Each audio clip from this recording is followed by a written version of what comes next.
I think you beat up some people who I were killed just a weak like, hello. And dragon. yes, We clobbered a dragon. and the dragon also clobbered you. To be Yeah. honest, I think I I think think it thrown across a room. into another party member. Yes, Yeah. painfully reminding you that something that is large and made entirely of muscle will in fact have big upper body strength.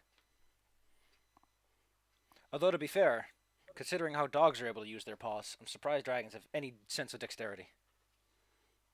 Have you ever seen a dog read a book? I haven't. Pretty sure they're just lying to me when they put those dogs with the glasses on behind a book. Anyway, you found You a never know bunch of what cool to do stuff when you're too, at home. and you pretty much cleared out the whole place. E. And so now the question comes for getting your payment for a quest well done. Now, while the person you were traveling with does have some money on them, they don't have enough to pay all of you. So good old-fashioned Althon recommends that you go over to a place where they have an account where they can withdraw some money from and make the full payments necessary. If that's okay with you. Unless you want to do something before we get to that part of the adventure. If you something you want to look around the dungeon, rub your fingers on something. Can I take the No, dragon body with me? Now, while I like your go-get-'em attitude, I don't think Althon's cart has the space available to carry a large creature with it. Can we take the dragon head with us at least? why? Can we like be able to come back and grab the dragon body then? I mean, if you really, really wanted to, I'm pretty sure if you put all your heads together, you could probably carry the thing. I mean, if we bring the head to someone, maybe that someone pays us, we kill the dragon at least. No, It'll be a while before you get to a place where people have the money to and have the desire to purchase a dead animal head that size and that value. Unless you're willing to take below market price, you can sell anything if you take below market price. Flutter, flutter. I was more trying to make something. But Now, I think you wanted to dissect the dragon ahead of time. If you want to dissect the dragon, if you have the tools, you can just do it right here. what kind of tools? Well, what do you think you need to? What do you even want to do with the dragon? What do you want to get out of it? I don't know. Yeah, Okay, like, how what are you about- doing? Do you even know what a dragon can do? I mean, maybe you were dead when it was spitting acid all over the place. I was the only one that didn't get hurt by it. Because you just Which- stood there and threw fireballs for an hour and a half. Yeah. See, the best plan is to not stand near it and not stand in line of sight, and then nothing can ever hurt you. It's the safe option. Well, let's see. I'm pretty sure that if you put a dragon to the knife, you can extract certain resources and materials. But that comes down to a survival check, because survivaling does ultimately focus on the act of stripping something. There's also Arcana, or... Well, Arcana would more be like figuring out where and what would give you an advantage on other checks. And there is crafting, which is similar to survival in this context. So, Oh, either I of don't those. have. I'm untrained in survival. I just realized.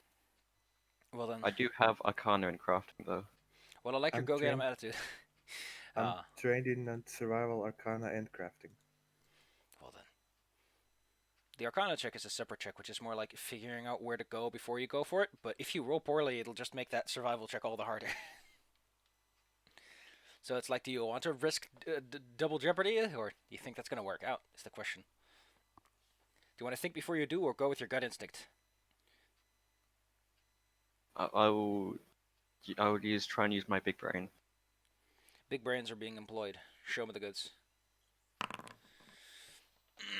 Well, it doesn't make it any worse, so that's a plus. All right, you're pretty sure you can extract one of the following things without difficulty, which is the success, essentially. Dragons, well, you can take out the breath gland. It would give you like a one-time breath weapon use, effectively, as you squeeze it out, or throw it as a bomb. Don't be careful with that part. You can try to strip the dragon to gain dragon skills, which can be used to make, acid resistant, if not immune armor. There's also the head, which you could theoretically use to scare people. It'd be a nice accoutrement. If you're careful, you might be able to extract one of its magical abilities, as it were. Because dragon abilities are inborn and ingrown. They're sorcerers, so they can't change their spells too easily. So theoretically, you can just reach in there and pull out a specific spell, as it were. Find the magical component of their brain and preserve it a certain way. A nice pickle jar. And everything that can cast a spell a couple of times before it fizzles out. Practically, I think we should go for the skin. Getting cool dragon scale armor will be neat. Exactly. Although I don't think I'd wear it. If you're concerned about acid, you should wear it. Yeah, true. Well, the skin is probably the easiest part. The hardest part to fuck up is the better way to put that. Yeah. Because it's just scales. There's a book, and I think it's the Draconomicon, that tells you exactly how much dragon it takes to make dragon scale armor. Or maybe it was also on... See, people like to complain about all these specific rules, but they do make it easy to get a better understanding of the physical world. And how that's supposed to work. Precious materials. I think it was that you needed like. I mean, I'm not going to sit on the details here. Like, I'm going to let you make a piece of armor out of this, because it's a big old dragon. There's plenty of scales to go around. You got the stomach scales that are good for the front. You got the armpit scales, which are good for the flexible bits.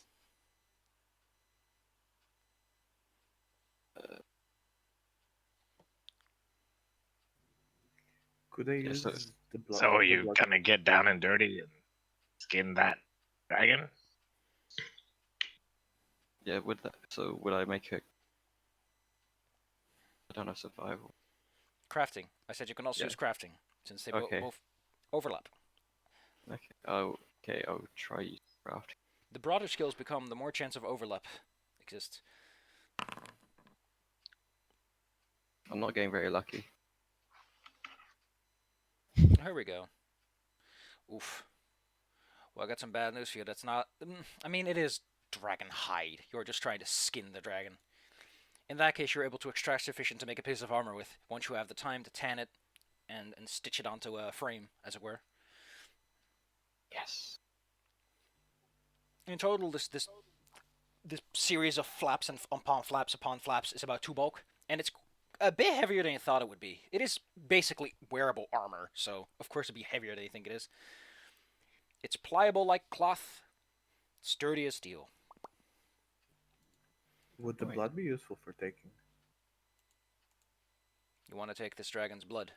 It's blood! Yes. I mean, you could probably do something cool with that dragon blood, if you were to give it a sip.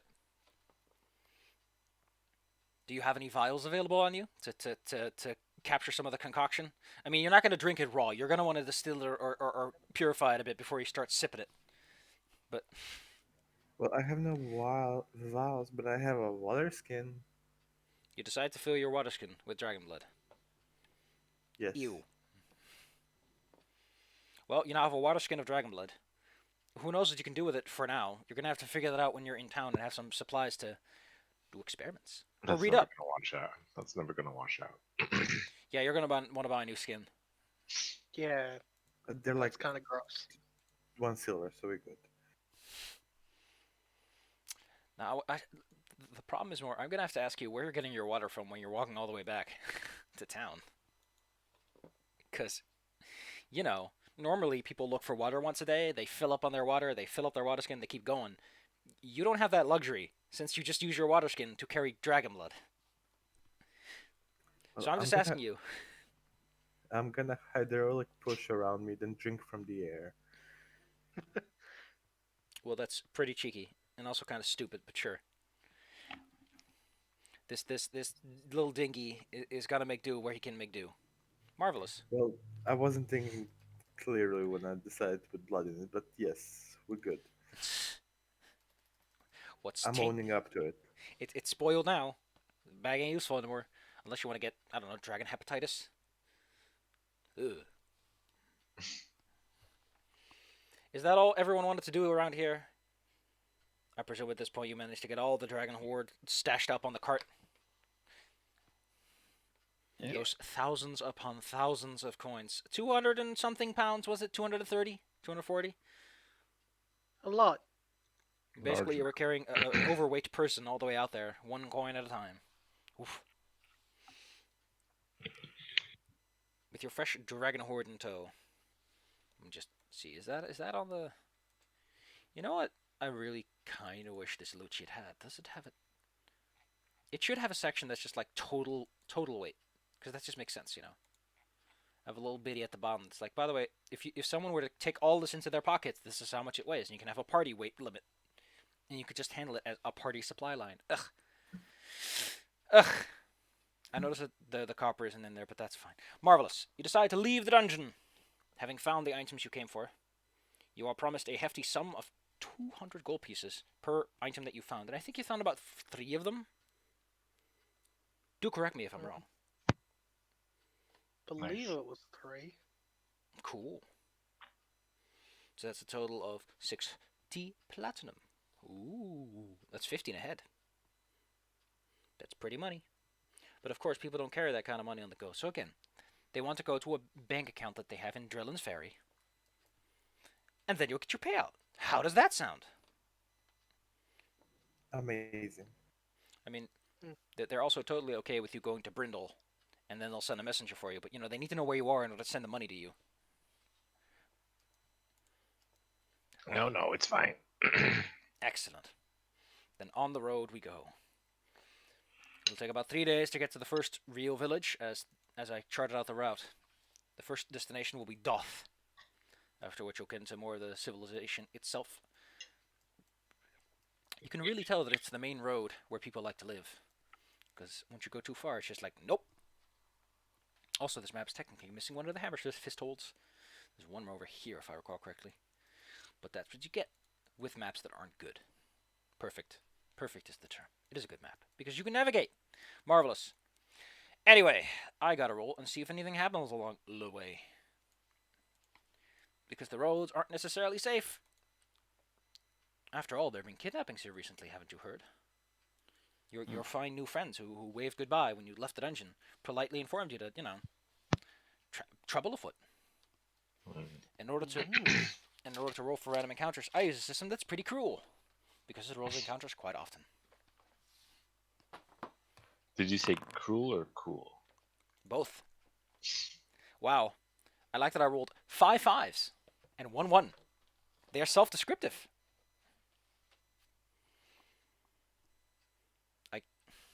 It actually just gets me. This is about as good as that time I rolled 1 2 3 4 5 6 in order. You don't get those very often. Marvelous. Oh no, my That's thing. 25 dragons and 1 Trask. 25 dragons and 1 Trask. No, you dingus. The way the system works is that I take the 1 and I use that against you. Yeah. Wah wah wah wah wah. It's just 1 Turesk. As you make your way along the fine many roads, which don't necessarily have a name. People don't name everything around here anymore. Oh no. Whoops. The Dawnway is a cool name, though. That's a cool road name. You, however, don't run into cool road names. You instead run into trouble. Oh no. Indeed you do. First, I just want to ask. Someone was using the lesser sturdy shield, was it? And someone was using that one of magic missiles? Yeah, I'm using the shield. Handsome. There is Finn. a wand of magic missiles. There was a wand of magic missiles first. Did you want it? No, you can have it. Then I'm using the wand of magic missiles. Excellent. I The two think of you someone can already has it on them. The two of you can roll me a will save, please. As you have come into possession of these fine items. Okay. Wow, Monastery, you squeaked by. They're extra Right. special good. The shield has Wait, a I plot. don't have. Hmm? I'm sorry. I don't have that bar up top that rolls for me. I can't That's find because my there's list. no token to click. So you're gonna have to open your Okay. sheet. Yeah, the thing is related to whatever token you clicked on last. So for me, it's also useful, but I never use it because I'm stupid. Gonna have to open your character sheet then. I have to do it the old-fashioned way. Some kind of As peasant. soon as I find the will, I will roll. It's on the right side on the banner near the bottom. Left side. The little red ribbons on the.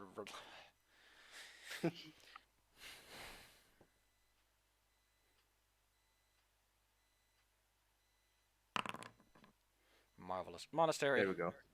When you equip the item for the first time, a magic rune or something lit up and flared up and attempted to inflict you with a terrifying curse of cowardice. How rude. You managed to resist, however, causing the rune to fizzle out, leaving not a single mark. On the other hand, the poor little kobold who thinks he's got a cool wand is affected by constant distractions as he becomes, well, if I'm allowed to say it, essentially becomes afflicted with AD&D. HD. ADD. ADHD. Well, Essentially, he second becomes edition. nothing new. he becomes That's constantly nothing new. he becomes constantly distracted by little idle thoughts that seep into his brain every once in a while, effectively giving Like- him a permanent form of stupefied one. Stupefied Like- That one. was just Taco and that was just something kobolds did.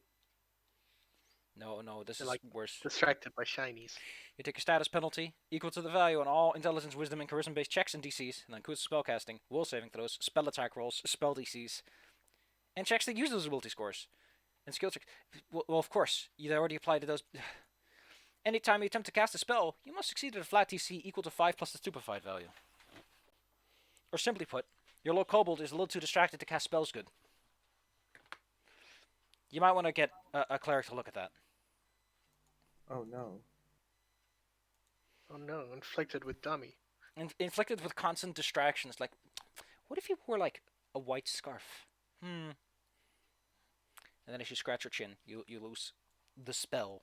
Its energy is dispersing in your hands. That's that. The problem you're running into is a bunch of armored-looking dudes. A lizard folk at that, and a bug lady in firm armor. Off to their sides are two, well, they're goons essentially. Recruits maybe. They look fresh-faced. They aren't quite walking with the same kind of strut and confidence. But they stop you. They raise their hand and demand that you stop and subject yourself to inspection and explain yourself why you're on these roads. You're quite the gathering for a lesser road on the road. As it were. Who would like to explain themselves? Yes. Good, whatever time it is right now.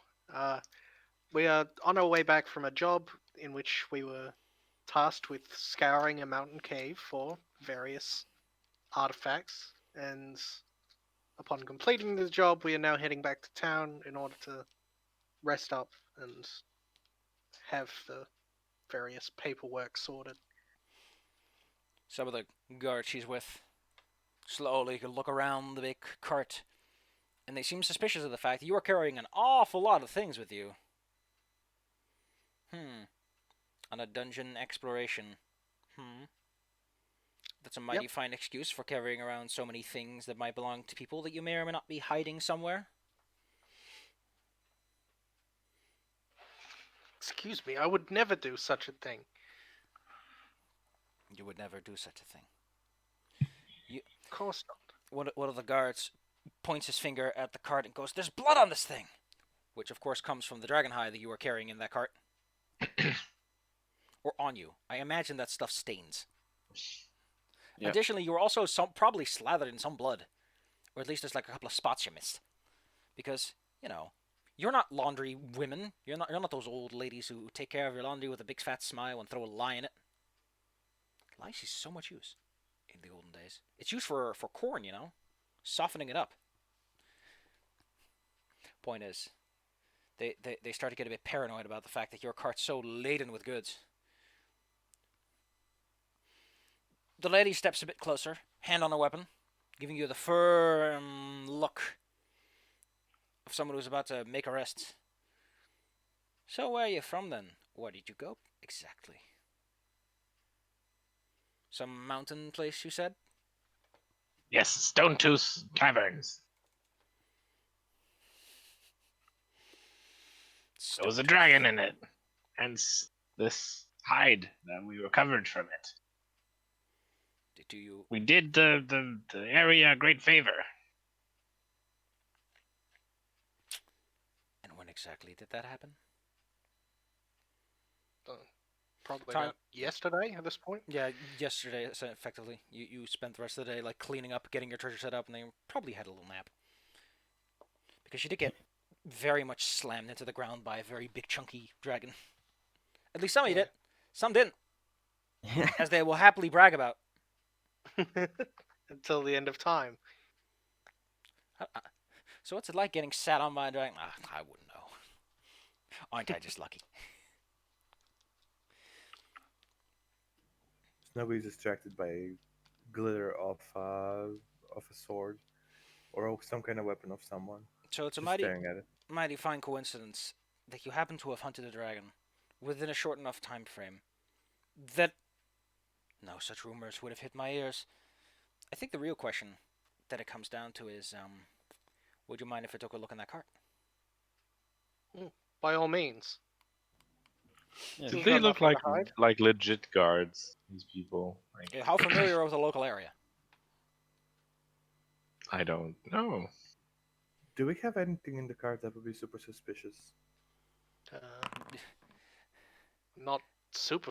Well, kind of familiar, I guess. Cool.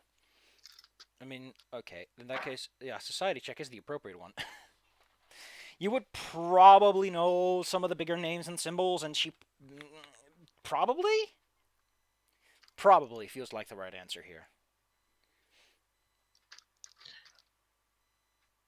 What? If I don't think we have anything to hide in the cart, but what town are you guards of? Normally, me and the lot are out in Drellin's Ferry, but we've Well, recently that's where received... we're headed. Oh, what a mighty fine coincidence that you happen to be going there. We're going the other way. We're sweeping the road since we don't really have anything to go by when it comes to these very mysterious kidnappers that I've never seen before in my life. Oh, those likely were the hobgoblins that were kidnapping individuals to sacrifice to the dragon. Ah, If- yes. The hobgoblins. Name for not further specified. Well, they didn't give us a chance to really talk with them. So where are these the hobgoblins now? Dead. What's left of them is still in Stone Tooth. Think there were What a mighty one or fine two coincidence that every single one of your excuses appears to have happened entirely within the last few days? Well before I could be informed that such activity has ceased. What a coincidence. We are sorry. We will tell you next time when we're going to kill a dragon in the mountain. I'm just saying. I mean, killing the dragon wasn't really part of the plan. It just kind of happened. I'm just saying that your cart's suspiciously full for how far away you are from the main roads. And for a cart that's not even heading to the Hammerfist Holds. Can I ask you a question, lady? Yes. Go ahead. What do dragons sleep on? Pretty sure they sleep on the ground. No. I mean, what do dragons have? They didn't just sit there on the ground. They have something. A domain. Loot, gold, hoard, and then he gets distracted. Then he's like, oh man, sparkles. I Literally. Sure like glitter things. Again, that all makes for a mighty fine excuse that people I've never heard of, who I've never seen before in my life, whose reputation does not precede them, are somehow capable of killing a dragon and obtaining its hoard. While in the meantime, a suspicious amount of people are vanishing off the roads. You do look... You know what, Monastery? Since you're the diplomacy person here, how about you give it a roll? You've been so nice, and you've... Other people can't tell, but you probably smile. Maybe you don't. I don't know if you smile. Do you? Whatever the equivalent is for bug face. Probably.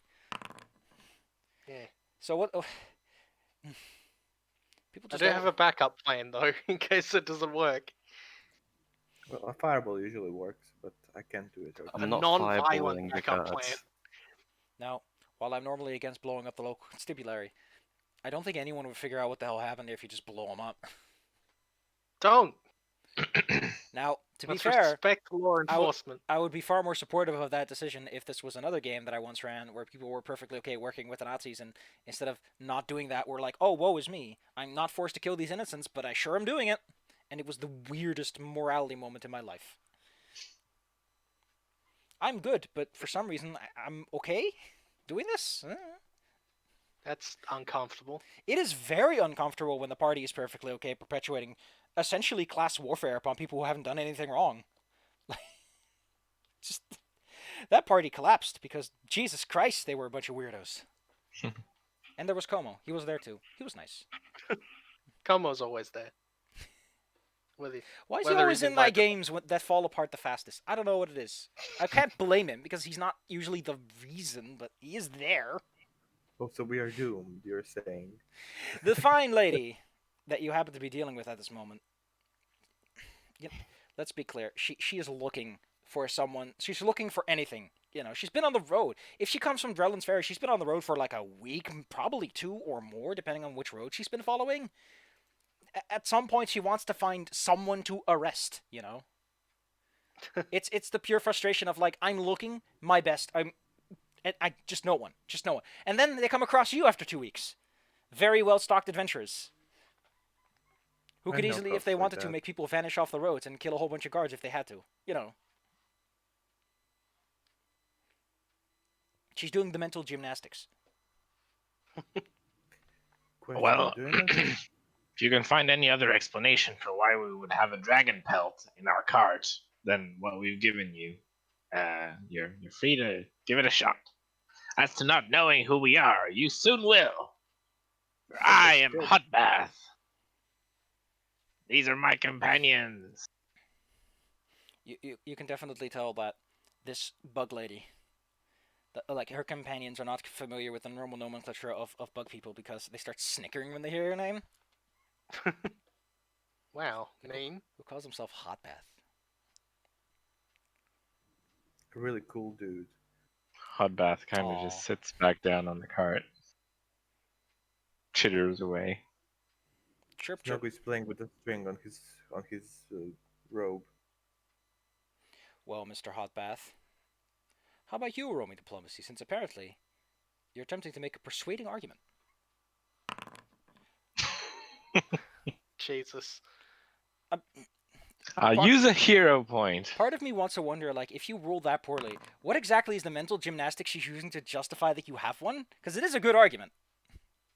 So I initially that that argument lands as flat as it did with the guy sniggering, Essentially, but out of sheer pity for me, that is entirely she- possible. she is convinced. Out of sheer pity of the fact that they are just being hella rude. You know what? It's probably also partially the conclusion that, you know, there's 2 bug people here. She doesn't see them too often. And they're not the kinds that just start kidnapping people all that much. Those are rumors, bad rumors. And in a sense, she doesn't want to perpetuate those rumors, especially. So she calms down a bit mentally, doesn't perform all the gymnastics necessary to justify random people just owning one of the most difficult to acquire items in the world, a dragon's hide. And instead just steps aside and waves her hand and says, all right, fine. But if I don't hear anything about a dragon, I'm putting you behind bars the next time I see you. Well, we're headed to Drellin's Ferry to collect our reward for what we found at Stonetooth. It should be relatively safe. If you do want to investigate it, you should find. Oh, there's a goblin tree there, so be careful with that. We didn't destroy that, but further in, you'll absolutely find many hobgoblins and a dragon A And also- skin without dragon. its skin. Did you forget the stinky boys that are down there? I, Oh, yes. Well, they were friendly enough to us. Well, Also a really mean stalactite. and some bugs. you sound like some pretty crappy explorers if you leave half of the stuff down there alive. Don't you adventurers Hey, usually torch the whole place down? Wasn't our job to kill them. That's bad for the local economy if you kill everything that's there. Yeah, what are the next adventurers gonna fight? Well, if I see you in Drellin's Ferry and I happen to hear that you have done what you claim to have done, and I don't hear about any major more kidnappings, I'll buy you a drink. Anyway, Sounds good. move along, please. You are allowed to move along for the rest of the day. You set up camp Hooray. at the foots of the Wavern Watch Mountains. The night goes See- by nice and quiet. One question. Can I use hero points to fix my curse thingy? Yeah, sure. How many is for that? How many do you have? You I asked have the wrong 3. question. I have. Give me 2. Give me 2. And I'll like, yeah, give you 2. 2. he spends the whole night indulging and quickly finds himself bored by the prospect of being distracted by things. Novelty only lasts so long. It is the classics of a good fireball that lasts forever, as they say.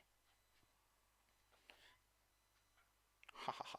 The next morning arises, unless you want to do something during the night in particular. You watch as the lady checks up on her cart and makes a troublesome conclusion that we're probably going to run out of supplies. Before we reach Doth. I got enough for one more day, but after that, no more food. I was kind of expecting you to find something in that hole, but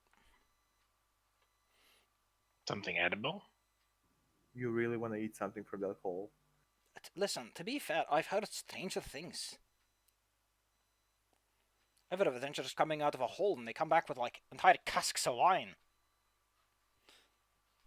So excuse me Cask for... of oil. It was rotten. to be Additionally, it took a little longer than I thought it would, so yeah.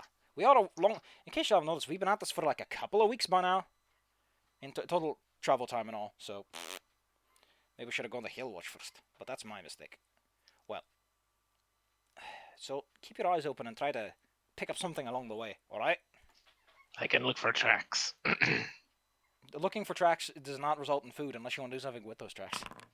Yeah, I mean, looking for tracks to eventually follow for How food lovely. purposes. We Oh, go lovely. hunting.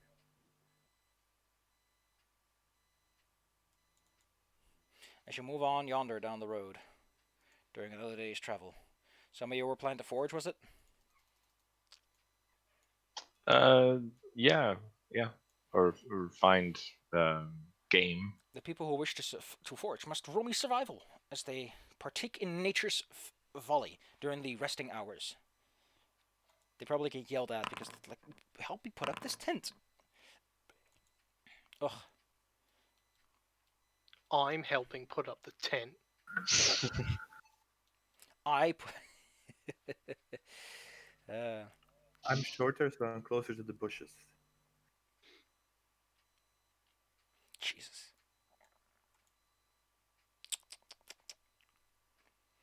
Well, you managed to scrape some food together. But it's... Unless you have, like, the forager... I think that's a feat you can take that helps with this. You don't manage to get enough food to really pad out another day unless you succeed tomorrow. So, to put it as blunt as possible, gonna be a bit tight. However, before we get to that part, while you're walking along the road in the late afternoon, as the clouds are getting drizzly, and it doesn't feel like rain, but you can distinctly feel that your clothes are getting wetter. It's one of those kinds of rains that catch up on you. Oh, you don't see it coming. I'm very tempted to make it cover yourself in oil drought. Handsome. What's so chuckling? What's so funny? Yeah, I removed my drained one like 6 times already, but it doesn't want to go away. Wait, your drained one doesn't want to go away? You should be gone. This should be gone by now. Yeah, I clicked it like 6 times already. It doesn't want to. Oh, there's a little garbage can. Boop. Hey! The hell is this? Snuggle likes to be drained, I guess. Snuggle, stop being drained. It's illegal. There. Someone please refill the snogger. Snuggle is now back to full hit points. I have given them a shot of blood. Plus Right one now. blood. Blood? Fresh blood! Blee! I am Strad Vanzarovich. I'm in this adventure for no reason. Blee! Go home, Strahd. You're lost again. He's You're a in the bat wrong with just a castle. human head, and he's like flapping over you, going Blee! Damn incels. Don't forget to cast the right spell. Don't forget that life and death cancel each other out if you combine the spells, because that's where bleed comes from. What was it called again? Ugh. Point is, you meet up with some dudes on the road. They try to play it as chill as possible. As they walk up to you, to be fair, you do look kind of dangerous. If you were some Yeah. random travelers on the road, you'd also be like, do they look like they're gonna beat me up or not? Before you start, relaxing too much. Hello, fellow humanoid. The individuals you are have dealing food? with appear to be 3 hobgoblins. Suspicious. You're suspicious, Bugman, lady. Do you have Hey, food? Did the hobgoblins that we fight in the caverns have any Identifiable markings? marks? Yeah. They had this. One thing that you did notice is that a lot of them had this 5-fingered and then a 4-fingered mark drawn over their face. Sort of like you had a 5-clawed hand and you drag it over someone's face, and they had a 4-clawed hand and you drag that over their face in the other direction to create this set of crosses. Oh, like one vertical, one horizontal. No, both diagonal. Oh, okay. It's a very. It's a pattern that's asymmetrical enough that most people are like, with their brain. Because symmetry makes the human brain go, ooh. And asymmetry makes it go, bleh. And do these 3 hobgoblins bear any similar patterns? Not at a first glance. Like, they are wearing these large cloaks to help against the rain, which would probably cover up any such markings. They don't have anything on their face. Like some of the dummies who we just kind of slapped aside had it on their face. These guys don't. Hot Bath I think, is probably walking alongside the cart because he's looking for like any game nearby the road that he could maybe shoot at opportunistically. So he will just keep a lookout and try to check if this isn't an ambush of some sort. A lot of them stop in front of you. Althon stops the cart, sort of deferring the course of action to you guys, since you're the ones with the swords around here. She and her bodyguard ain't gonna do much. The man in front, who has with him a big staff, atop which sits a holy symbol of Sarenrae, to the best you can tell. oh, And they declare, Does it? Hmm? Sorry. Does it look like it belongs to him? it's in his hands, so probably. Well, what kind of question is that? Does this thing this person is holding or wearing belong to him? Probably. I mean, it doesn't look. It's a symbol on top of a stick. It's not like his clothes. Unlike clothes, it doesn't look like it's too baggy or off-sized or anything. But, well, does he look like a person who would have a staff of Serenade with himself? This is exactly why people invented spells like Detect Alignment, which still exists in 2E apparently. well, my brain sees the symbol of Sarenrae and immediately goes, "Oh, a friend." Nice. So, Friends. like, I wave to them, like, "Hello, greetings, fellow worshippers of Sarenrae." What are it's constantly it's like clearing his throat because he has issues with. So, if you speak a certain type of sub-language too often, you start to get an accent in your common My because. voice is. Hmm? My Discord is acting. No! Someone please put your hands on Monastery and give him your spirit bomb energy. Lay them on. Oh man. Can I My, cast dis- the item my on Discord the pooped dragon itself, thing? so I missed a bit there. So when you speak a racial language long enough, it builds up a certain type of accent in other languages. Like you've lived in Japan for so long that you have a slight Japanese inflection to your English because you don't use English enough to keep that fresh. Yeah. The same happens with most racial tongues. This person clearly speaks Goblin a lot because his intended inflection, which he doesn't want to use, has this scratchiness to it. So it takes him a couple of like small tries where he like whispers off to the side to get it right until he goes, "Hey ho, traveler! What brings you on this fair day to this fine road under the light of Sarenrae?" Oh, we are heading to town. We've performed our duties out there honorably and well, and now we must retire for a while. Mm-hmm. Pray, if I ask, what doth thou have in that fine cart? Perhaps things to trade.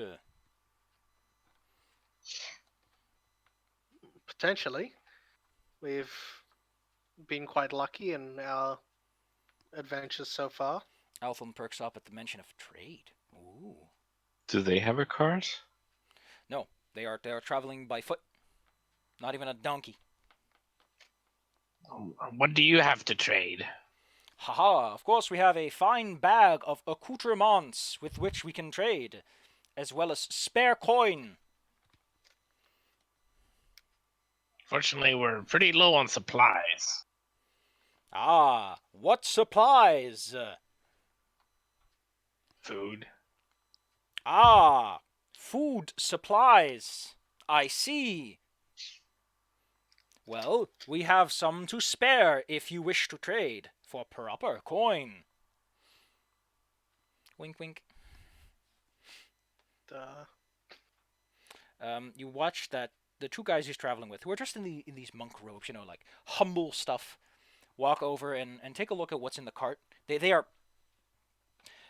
If you were lower level, this would be a check because you wouldn't catch up on this because they're just like looking, but they are clearly looking at every item and sort of tabulating them in their head because their eyes like dart, dart, dart, dart.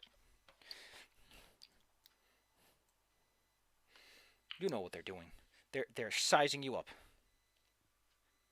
Or they're Trouble. sizing up what they can trade for because they've got food. You want food? They can rip you off. Trouble is trouble. Wow. Snogu is sitting next to the dragon hide thingy. You watch as one of them sort of looks at that, looks at you, looks at it again. There's clearly something going on in his head before he just scoots on. Scoot, scoot. Yeah, Monastery. kill the dragon. Yes. I don't. Do you think this is a real priest of Sarenrae? As you start Why would whispering anyone- among each other, by the way, so do they, like, whisper among each other for a moment. Why would anyone fake their belief in the divine? That's illegal. Why would anyone abduct people to feed them to a dragon? That's a valid point, but it's different when it's something like Sarenrae. People don't just fake that. If you believe in Sarenrae, you wouldn't fake believing in Sarenrae. That'd be wrong. But what if you did believe? Then you would, right? Is there anything you can do to like check him?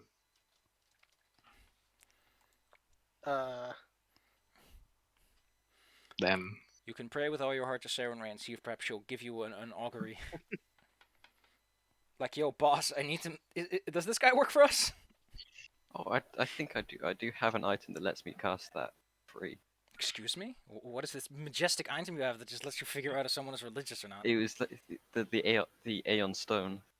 Lets me cast second level augury. Well, if you want to go for it, it takes like 10 minutes. So during that, they'll all be like chitting and chatting, having an idle conversation, and they're like, "Ooh, look at these fine rations we have." And do you want me to use it? If you want to use it, go ahead. I'm not telling you to. I'm Rest of the asking. party. Yeah. Excuse me for Yes. assuming. But do you want me to? Do you want me to see? Monastery's still in the belief that no one would ever fake their faith in something so pure and great. If we're gonna be trading with them, Do you want to might make as this well. Buckman cry?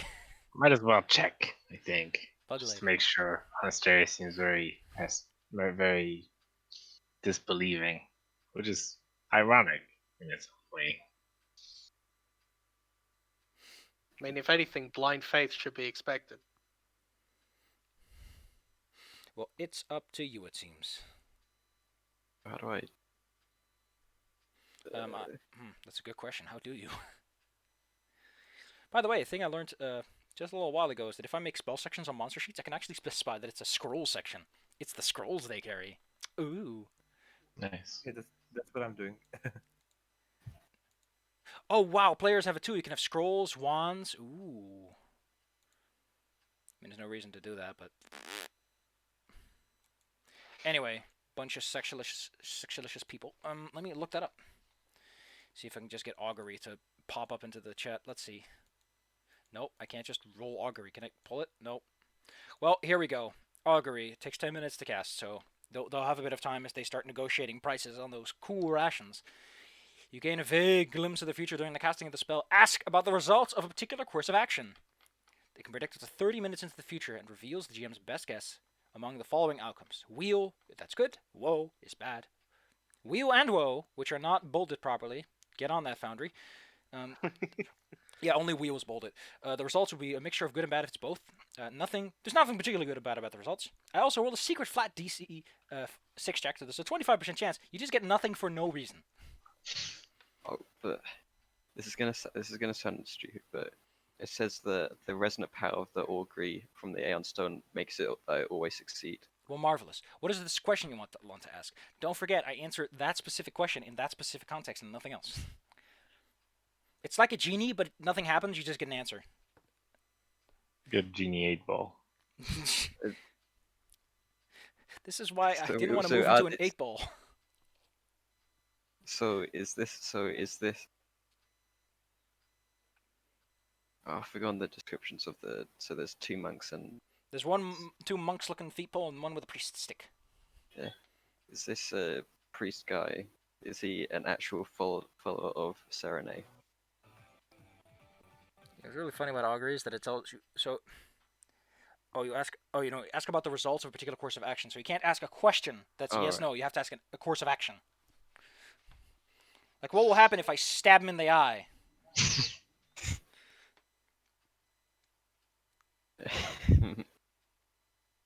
I mean, I guess you could technically phrase a question as an action. Like, if I were to say that he is a believer of Serenade, would I be right?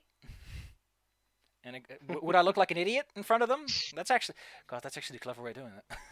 That's dumb. I hate it. One question: is he shaking the stone and it's like a magic 8-ball? I mean, I presume you have to at least hold on to it to channel its energies, but you can probably shake it a bit if it makes you feel better. You can ask the question. Snuggy, you have I know of magic coins. I know of a magic coin that if you flip it, and then it, depending on what side it lands on, it's wheel or woe. Or both, or nothing, if it lands on its side. So it gives you slightly less good answers, but... Anyway, what question would you like to... What course of action would you like to see if it works out or not? Technically, wouldn't the good idea be to ask what would happen if you just traded with them? good point. Yeah. What would happen if we traded with these priests for food? Well, like I said, it's not really what would happen. It's more like if that's good or bad. And it says, Yeah. Oh, that's kind of what I meant. is yeah. that your final answer? That's my final question. Cool. Yes. Well, this is Jeopardy. It goes the other way around, Buckaroo. It says wheel. Apparently, trading will work out. Good. Nice For you, at least. for me. Just like the dragon fight. It worked out fine for you. That's too specific an interpretation. What's the name of our patron again? Saren Ray. No, our Elthon- dwarf. Elthon the Black. Alphon. Right. Althon, how much food do you think we need to get to Doth? A good mouthful for each of us, probably. You already found some, so Like a day's rations, basically. yeah, like about 4 or 5 rations.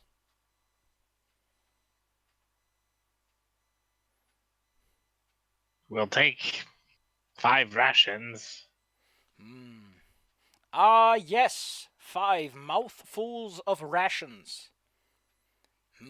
Well, we have taken a look at the contents of the cart. This is the point where I pull up the loot sheet and go like, is there anything they would actually want out of there, or are they just going to be like, give us a money?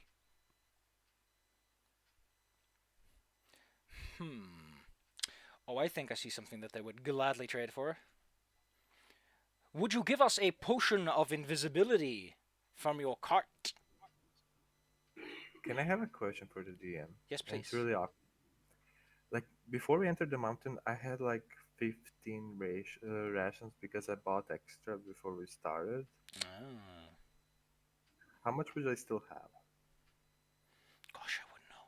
It's been a while, hasn't it? Yeah, but I'm Actually, not you might sure have because enough, but be careful. That stuff it's just gonna go pretty hard and tacky soon. Uh, you it's might. hard bread. It's hard. Listen, just because it keeps forever doesn't mean it doesn't get. It gets better over time. Now it's like titanium tack. Good for your teeth, I swear. I'm a dragon technically, so. Listen, I got the teeth for this. I got a crowbar. Actually, technically, people didn't just eat hardtack. They usually crunched it up and then mixed it with the fluids they had available, such as soups. In fact, that's what they did with a lot of old stale bread. They just made a fucking soup out of it. It's fucking easy. Just bam! Now it's edible. Abracadabra. I'm going to presume that maybe you do have enough food. You just kind of forgot about it because it was in all those weird pockets you had set around for it. Because, don't keep it too close together. They just rub your hands all over it. I have like 60 backpacks, so yeah, possible. Well, Snuggle was distracted, I guess, so he didn't realize that he had food left. You were also probably a little bit high on that dragon victory to really remember that you did. Well, anyway, as they mentioned their terms and conditions. They'll give you the food you desire. Now, this is the part where I'm going to point at our local resident, hardened believer. And I'm going to ask you a question. This is a very personal question. Do you personally believe that Sarenrae would be okay with someone being essentially an Abadarian agent and being like, business is business, baby? Well, strictly speaking, I don't believe there's anything against doing that. Like, it's not against the rules. It's probably not the nicest thing around to fully practice the kind of dealings that would involve a completely different god. Now, Abadar isn't a god in the setting, but I'm like, this is like cold, hard, abusive capitalism. If you were, they have the resources, you have the desire, and they're like, woo. And that potion is worth more than what they have, right? That's called a markup, buckaroo. Welcome to the free market. Although, to be fair, it's not really a free market when it's just like a single transaction.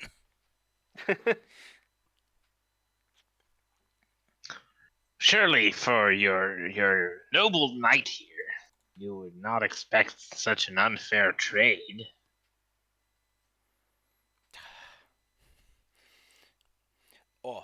Here's a fun counter argument. Well, surely if the knight is so good and kind of heart, then they would aid us on our travels. Where did these travels take you? There's this. This is not me thinking. This is the distinct awkward quiet of these gentlemen not wanting to answer that question. What would you, as a group, do with one potion of invisibility?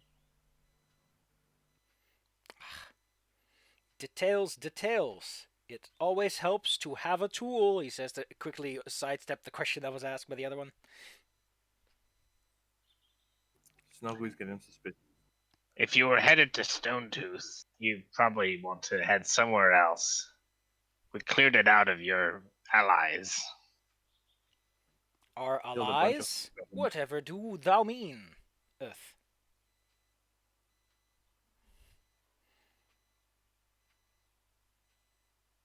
Come on, Monastery. These are the bandits. These are the hobgoblins. They probably bandit stole would the ever- staff from a real priesthood. Do you say this? Do you say this with loud enough for them to hear? Because they'll be like, "Oh, insulted if you do." I will, yeah. They look insulted. Listen, this is obviously a shakedown. You get 2 gold with maximum, and that's maximum that I'm gonna give you. You would Snuggle is putting his. dareth abuse our great generous kindness and give us below price that we desire. That is not acceptable. 100%. That's a magic item. I have gold for you. Is food not the most magical of item, for it sustains all? I ate rocks. No. What a nice counter argument. Rose like, what? Wait, what? I'm a Gordon. Groudon. No. God, what are they called in that video game? Goron. Goron. But God damn it, Gordon Freeman. Why must you eat rocks? This is why he's Rocks are a delicacy. so why he's a research associate, not a researcher. Anyway, well, I believe that we need food, and these people are willing to trade with us. So I think that we should trust them and perform the transaction as they laid it out Was because it- they're Well, to be Snogu looks at monetary speaking, right? yeah. I think I found some old bread in my bag. One of them. I think we should have enough to finish our thing.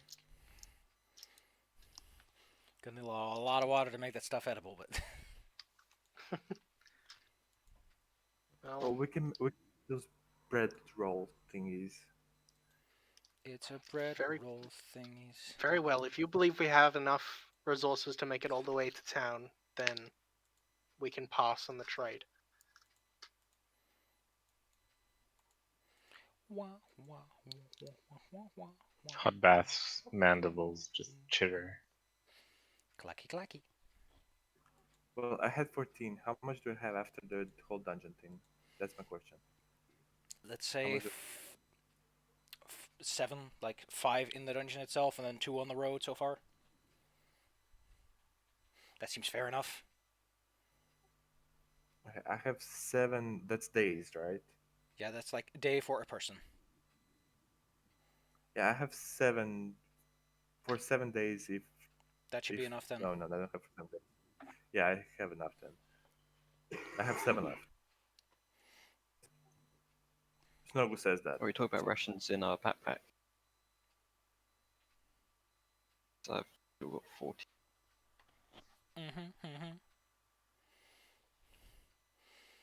Well, well, technically, if you guys went with the standard one set of rations that it offers, then yes, most people would actually be out by now because you get 1 week from the base kit. Yeah, Anyway, and kids. I bought extra. Anyway, Yeah, I kids, had your friend lot. claims that he has enough to get you to town.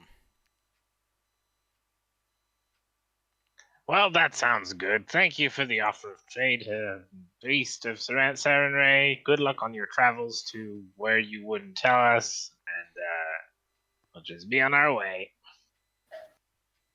yes, may the light be with you, etc. They give you a firm squint, but then decide to be on their way. They yammer something about your lack of faith, etc., etc. They're just being big mopes. Although Monastery might take it somewhat personal. I don't know if you would.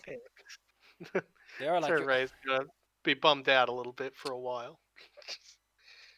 Well, Everyone questioning my faith. Come on, guys. He was priest of Sarenrae. We should have given him everything.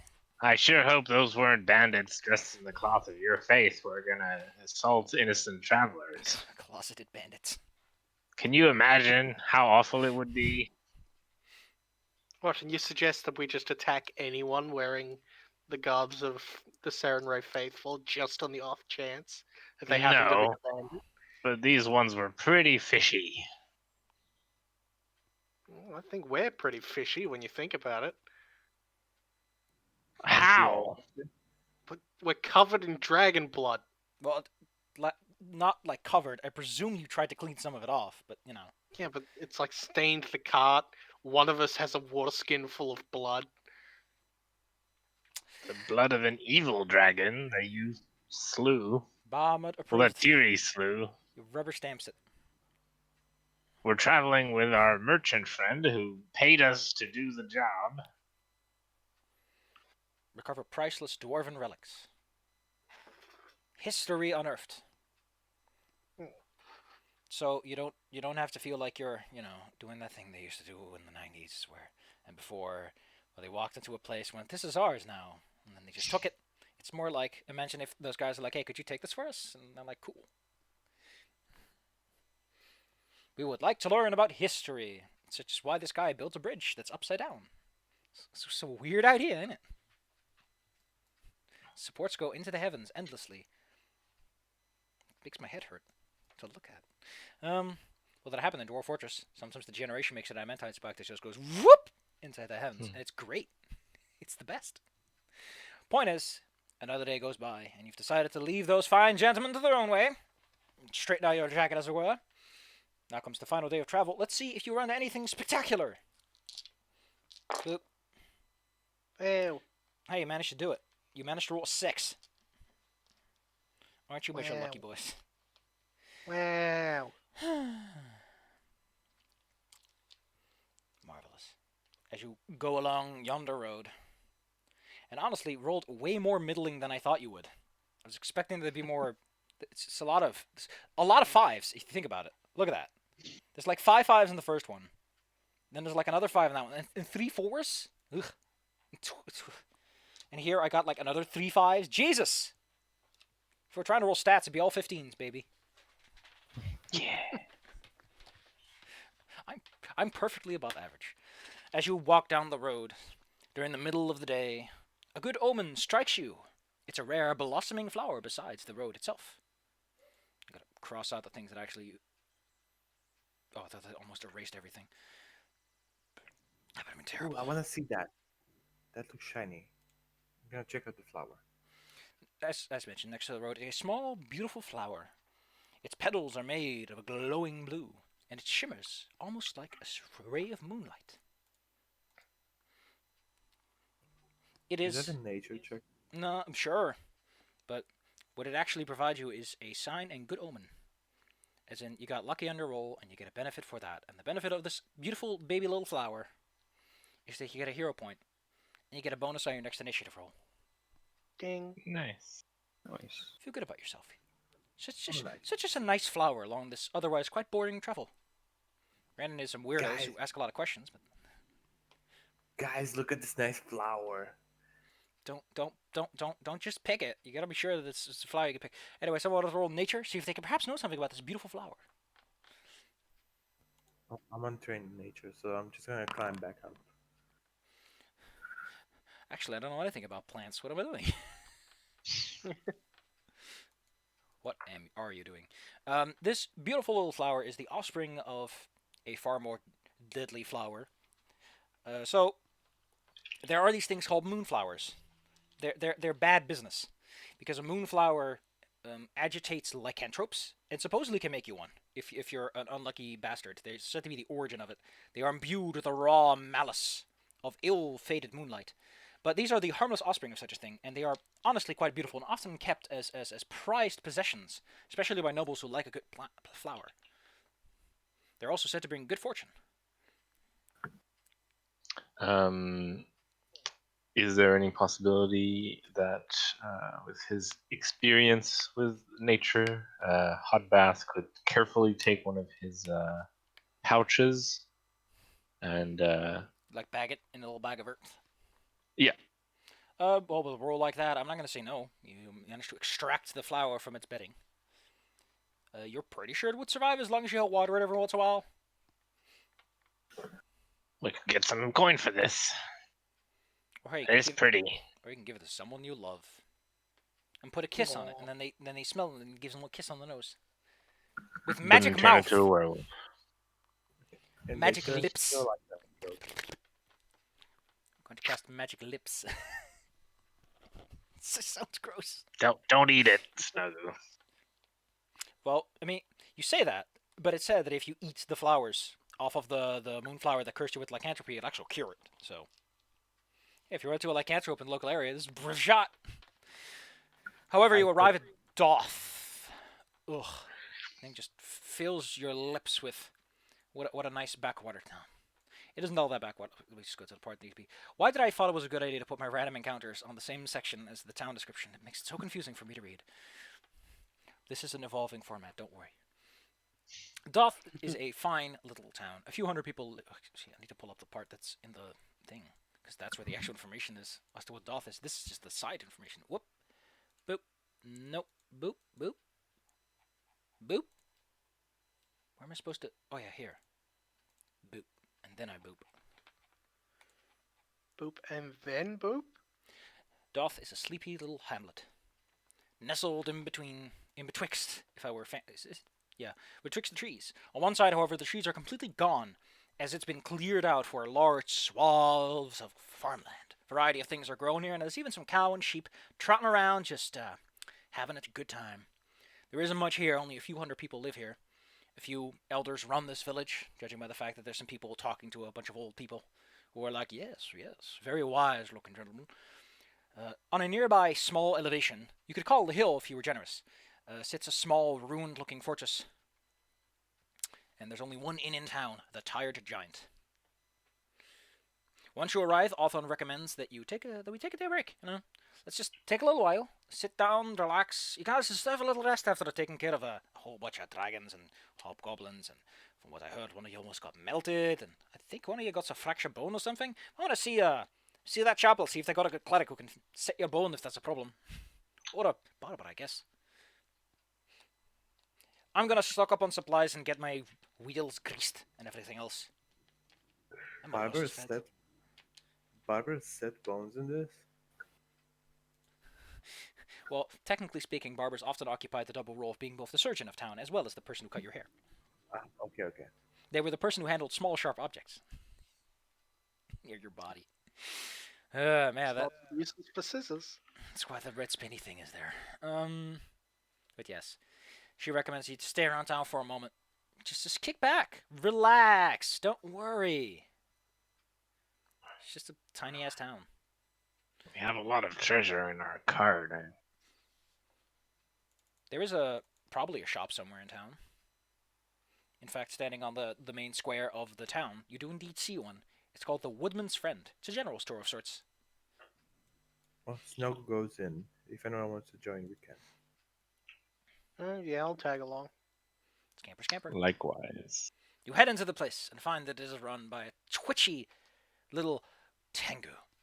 There is also a hobgoblin in the store who seems to be managing some of the inventory, stocking the shelves, as it were. Although, since this is yonder olden day, all the things are, like, behind the counter. You ask what you want, and they give it to you. That's how things used to work. Can you imagine a time before supermarkets where you did the shopping? Mm-hmm.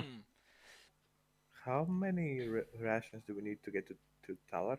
I think from this point forward, we're just going to say that you guys can manage. Like, this was an exception because you were going into a dungeon and you're away from civilization for so long, but it's not a concern here. You'll make it to town before you run out, so we'll brush, smooth it over. Okay.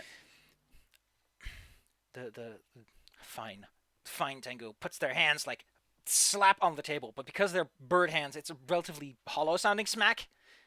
Hi there! I'm Ribbit. Welcome to Woodsman's Friend. How may I help you?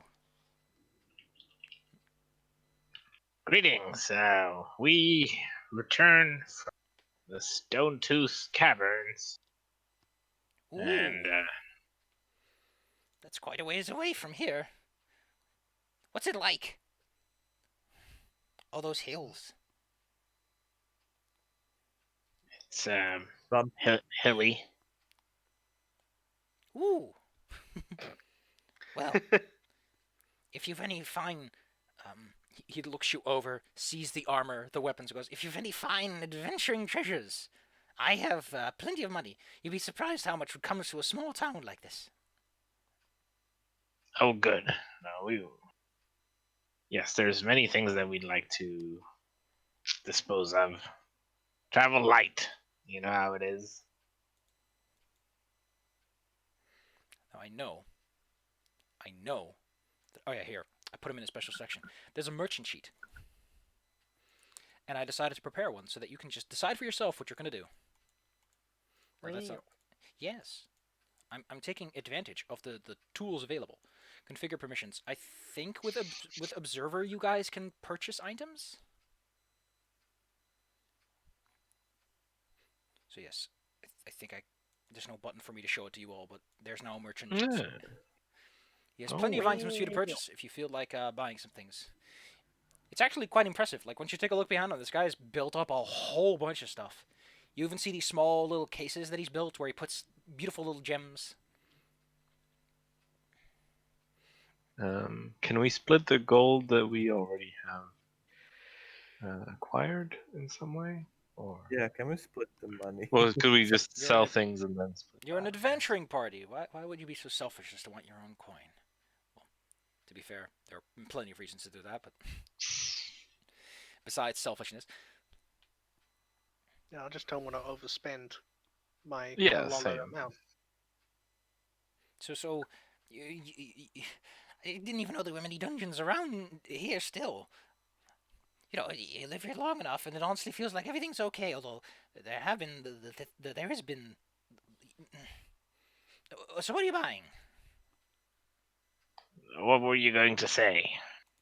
Well, it's really not a concern for people just traveling through. But you see that beautiful fortress up on the hill? Used to be owned by the nobles who lived here, but they've been long gone for a generation or two. But what now? Suddenly there's been ghosts. Very Ghosts. scary, loud noises.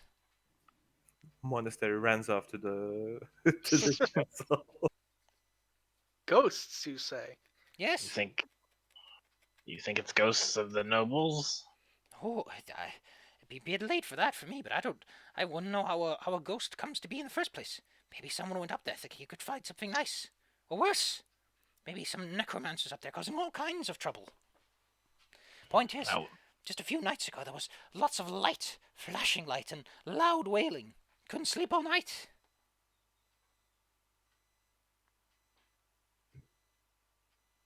Well, I I feel as though it is our duty to this town to go and lay the deceased to rest. speaking of duty, you haven't come by a priest of Sarenrae and his two acolytes. Oh, well, that has been. Gosh, how long ago would that be? Like almost a week since it's back and forth. Well, that's been a few days since now. But yes, they were a very strange group. Hobgoblins. Yes, quite strange at that. They spoke very strangely. Hmm. But what really got me is that they were very stingy. They insisted on haggling on every penny. They did Also, seem quite concerned with bargains. although what really got me is that they kept talking to my assistant Rook here. They constantly kept asking him questions. What kind of questions? He had other customers to worry about, but he well, all kinds of questions really. But if he'd want to join up on this pilgrimage or something, but Rook over here isn't too religious a boy, so Rook is also a hobgoblin. yes. Yeah, I said that at the beginning. This is Oh the yeah, I hobgoblin just in the room, which like stalking up. just That's Rook. wanted to check. Yeah. Could I see this illustrated book of yours that you have? Rook, could you fetch it? You're a little taller than me. Oh! You watch as he hands over the book, and it's a pretty big book. Probably because the pages are pretty thick. And the reason they're thick is that every single one of those illustrated pages has. What would they be of? What would someone put this much time and effort into? Probably cool shit, like fancy birds and cool flowers. Or Yeah. butts. Rare flowers. This is a book about rare birds, flowers, minerals, essentially anything that's like rare and super cool looking. Like you would make a little painting of it in a book. That's a cool book. Yes. Most people who come by and they just look at it and they go, "Oh, it's a pretty book," and then they never buy it. Yeah, I'm sorry, I'm gonna have to do the same. Ugh. Well, at the very least, it's a nice conversation to start. It's a conversation piece, yes. You wouldn't happen to have any bards among you, right? I know lots of parties have bards, and I got an instrument for bards. No, no bard. I'm afraid. Well, then who will regale your heroics? We did cross paths with one in Bard? Stone Tooth. Oh my. Yeah. Well, I guess someone will be there to regale your heroics then. I can't wait to hear them. Okay, They were the out of most character- heroic of heroics. Out of character for a second. Can I just Do we should take the winter clothes, right? How worried Just are you in about case winter? I don't know. Maybe winter comes. What month is it? Gosh, that is a great question that I didn't put too much thought in. Let's say that it's early spring, so I don't have to worry too much about it. Okay, never mind Hotbath that. already has his set of winter's clothing, just in case. Do All we need right. the healing tools for hot bath? Yes, Hotbath would appreciate the expanded healer's tools. As they would help him with the medicine. I would recommend cleaning them off first. I've tried what I could, but these the silver tools are just it's a little bit smudged. Hmm. But they should use it Well, just fine. fire could help, I suppose. Tiri, if you could Cool. set them aflame a little bit. So the way this works is you can just drag over the item to your sheet, and I think you can then edit it to put your money in. So, because I don't think it automatically reduces your coin yet. If it does, cool. If not,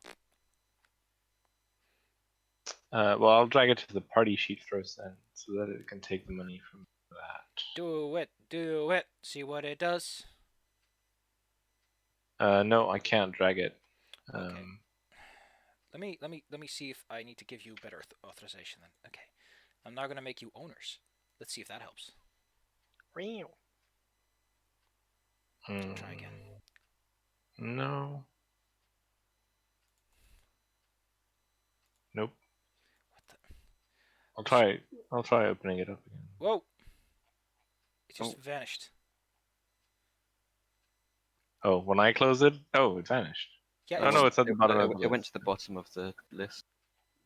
Oh, I can't drag either. I tried to get a water skin. Oh, Well, there it apparently, I'm the goes. only person who can do this. Well, it doesn't automatically subtract the money, so subtract 50 gold, and I'll give you 50 gold.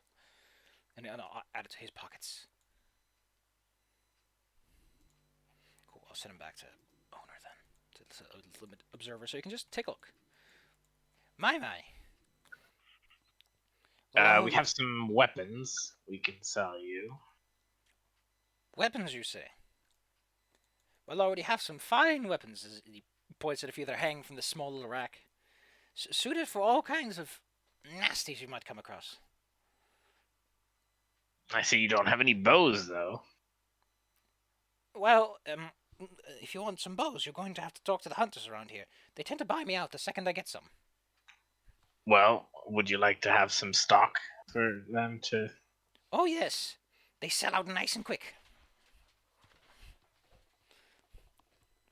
All right. So we have a composite longbow and composite shortbow, both +1 to sell him. Handsome. Composite longbow, composite shortbow. For a total of 69 gold pieces, I'll subtract it from his inventory, add it to your own. Heh. Nice. 69. 69. Where is your Uh, coin kept? Can I just do... No, it's under treasure, isn't it? Yeah. I got took it. 2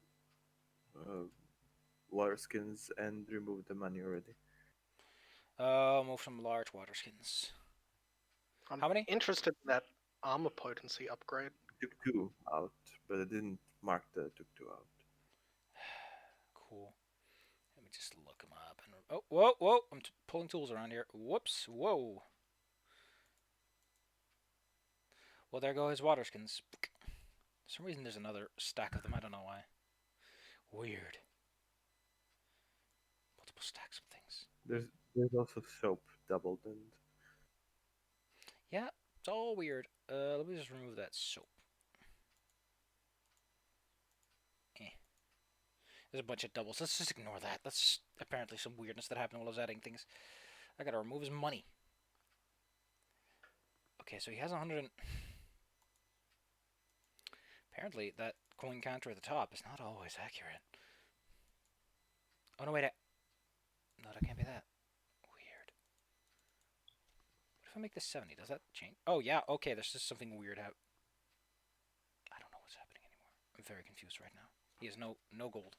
Let's just say that. Wait, I edited the gold pieces in the party sheet, but the tally at the top hasn't. Yeah. It seems that using that thing at the top only works the first time. After that, you have to edit it manually at the bottom, and I don't know why. I, it's all. Oh wait, it's- no. Okay, so if I use the plus or minus, it changes it. But when I went in to edit the specific numbers, so that I didn't have to scroll down 200 Yeah, times. yeah. It's weird. Live with it, please. Sure. Will he take these jewelry and gems from us? Ooh, ooh! You watch his eyes light up with glee at the signs of sparklies. He doesn't necessarily have enough money to buy all of them, but he's interested. Oh yeah, he's actually pretty short on money. Actually, Monastery, you wanted to buy that rune. Makes sense. Yes. You being in the front lines and all. It's quite interested in the armor potency rune. So if you unload all of the basic jewelry you have, that's 200. So you get 40 gold pieces back, excellent. and you get 1 armor plus 1 potency rune. Do do we need the silver sheen if we're going to fight the ghosts? So instead of selling those, wait, is that okay? Oh wait, just disappeared. Ah, that's why its number is so high. It's because it's also using all the treasure he has in his pockets to calculate it. Okay, fine. Weird. Dink. There we go. Well, we should be at 174 total gold. So I'll just boop. Oh, cool. There's a button next to treasure that auto sells it. Huh? Yeah, that's pretty cool. Well, yes. It sucks that it's not there for other things. Well, you can just use the edit button, the edit item button, the little checkbox thing, and you can just edit the number. Yeah, but it's not reflected at the top. Well, the top still has 4 gold pieces. Oh, yeah, yeah. Oh, that is reflected. You just have to wait a moment. Okay. Like, I'll do it like 180, and that's like 6 gold pieces for your troubles. You just have to click away, enter, and so on, it'll edit it. It needs to be sure that you're sure about things. Sure. Sure. That's exactly what I mean. And anything else? He's just wringing his hands in excitement at these new sparklies, This is why. which I didn't put into his sheet, so now they're just gone. Cool. That was my mistake. Whoops. I should just track them over. Well, you seem to have some shiny arrows over there. Yes. Wouldn't mind getting some of those. These are. I was told these are special for hunting monsters. That they look at them. He shows you the tips of them. That they are made of strange metals, and that they Oh, glimmer with fascinating. a magical potency. Do These. you mind, friends? So one quick thing that I would like to point out: it's 4 gold pieces for the bundle of them, so you get 10 for 4. Also, this +1 bonus stacks with whatever +1 arrow you have, bow you have. So, just like in 5e, it doubles up. But very nice. rarely do people make +1 arrows. It takes forever, and the benefit is 1 arrow. So I'll take those, and I'll take all the other arrows you have. Ooh, lovely. Now that's just so okay. You now have an extra 20 arrows. There you go. They're in your loot inventory. He'll gain a total of 8 gold pieces from that. Ooh, what a lucky boy.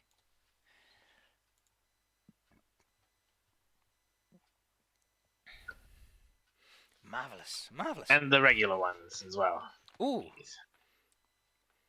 As a quick aside, I don't care about tracking regular arrows, so we're just gonna say that these are the last arrows you ever have to buy. They're Cool. cheap. They're easy to come by. Don't worry about it.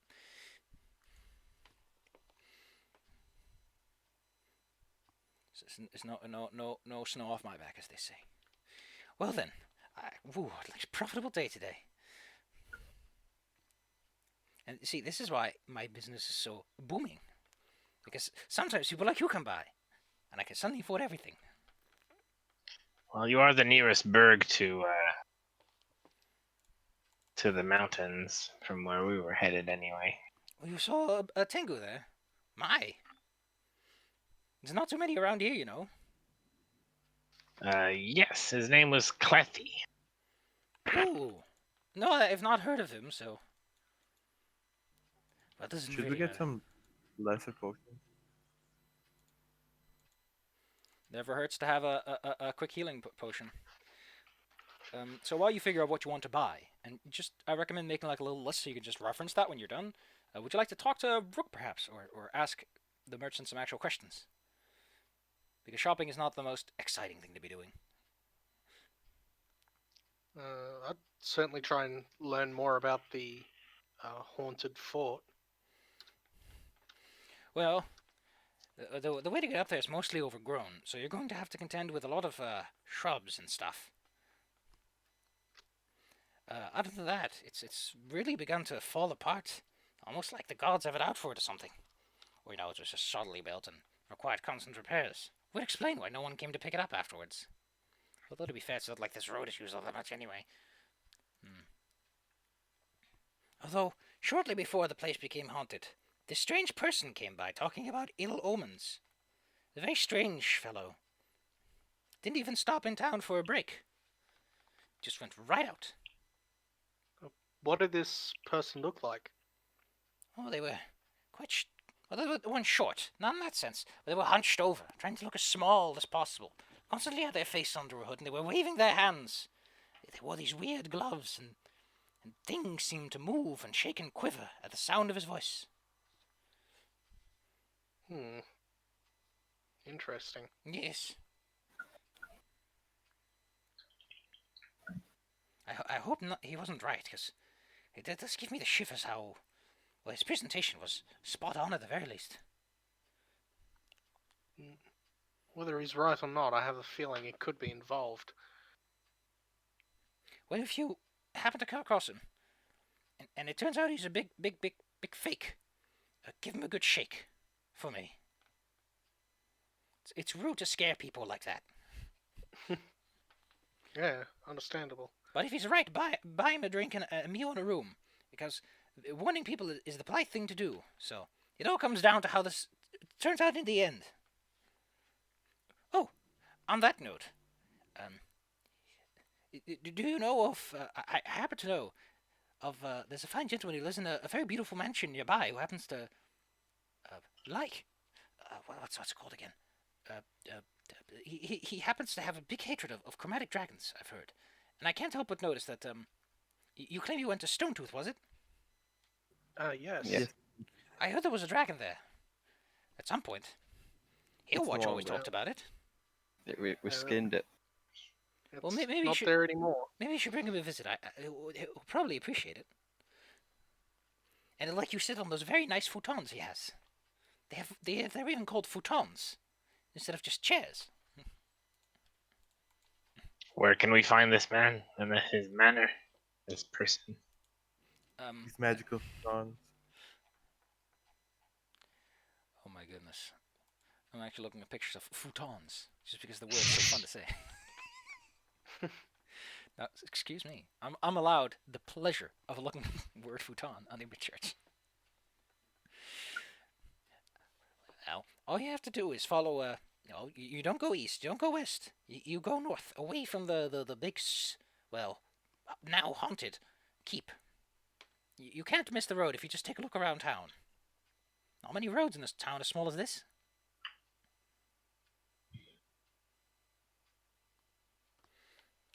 Let me just look up his name so I can give it to you. Because you were asking. His name is Lannister Goose. Oh, no, her name. Goose? Whoops. See, this is why I should probably just include a big gender letter next to characters. Because I always get this wrong. Did you say goose? Geus. Oh, sorry. It's one of Could you those nasty spell names. it for us? Geus. And the first name? Yeah, let me just slap it on the in the chat so you can just look at it and go, that is something I can copy by clicking and selecting it.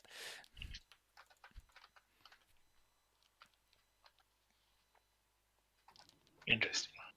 Yes, yes.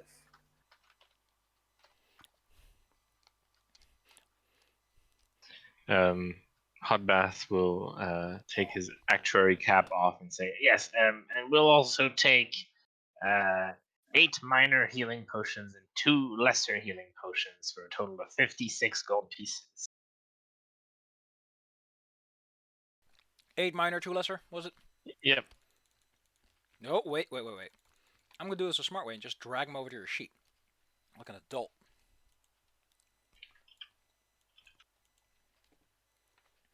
How much was that in total? That was 56. My. You expecting danger on the road with potions like that?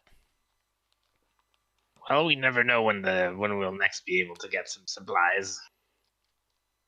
Nice. Well, And this way, my friends, you can take your pick. There's at least 2 of the small ones for each of us. You watch as he kind of goes like, well, I guess it's for adventurers who see danger and run right out instead of running away like a sane person. But on the other hand, if people like you didn't do that, we wouldn't be as safe. Considering there's dragons about nowadays. Precisely. All these kidnappings on the road. Have you heard? I've heard that it's ogres and slavers and gnolls and all those evil things looking for fresh meat to eat or to sell. I wouldn't know where they sell it, but I've actually seen a slave market myself. You know what gnolls are? They're these hyena things on 2 legs with big snarling teeth. Bite your head clean off if they get the chance. Do you know them? Are there any nearby?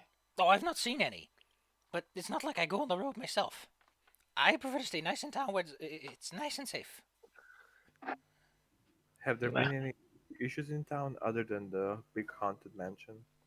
Not mansion, castle, whatever.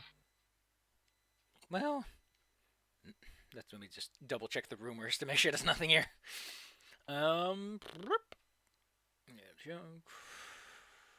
What? Well, not in town, but I keep hearing rumors from all over the Vale. Sounds like there's a lot of moving and shaking happening.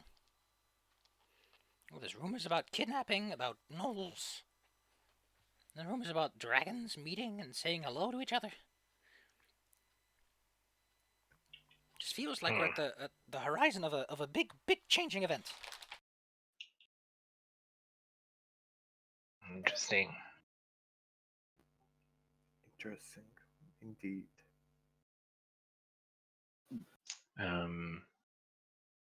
Could we have a word with your assistant for a Moment. I was chewing. Munch. Crunchy munchy. Well, he's okay with that. The Rook will step over and say hello as it were. Hello.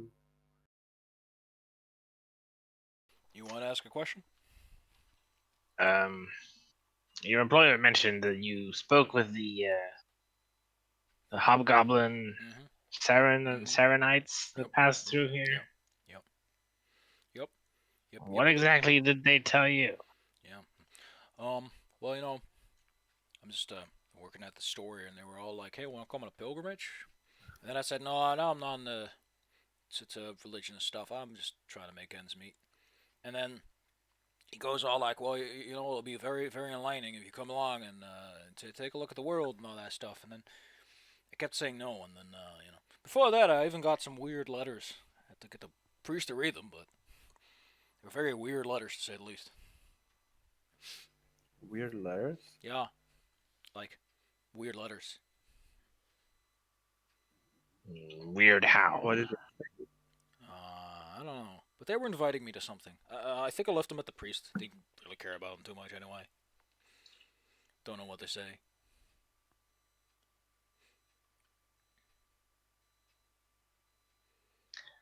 Very well. Thank you for your time and your efforts getting things off shelves and all that. Yo, man. Let me take these things over. He takes some of the stuff that you sold him and just goes whoop. Strong arms. He sounds like someone who works at retail. Listen, not everyone wants to remember things or learn how to read. It doesn't make a person. He's just there for the paycheck. He'll have to learn to read if he wants to inherit this goddamn shop. Probably doesn't, though. That means he has to manage, and then... Sure, you get to set your own hours, but you also have to do more work. It's a responsibility. Great power comes great responsibility. I set my own hours, damn it. I set them to nothing. Spider-Man, store manager. Well, guys, thank you for all the wonderful purchases we did. Yeah. Yep. So do where you where want to next? the dragon guy or the haunted mansion thingy? Sorry.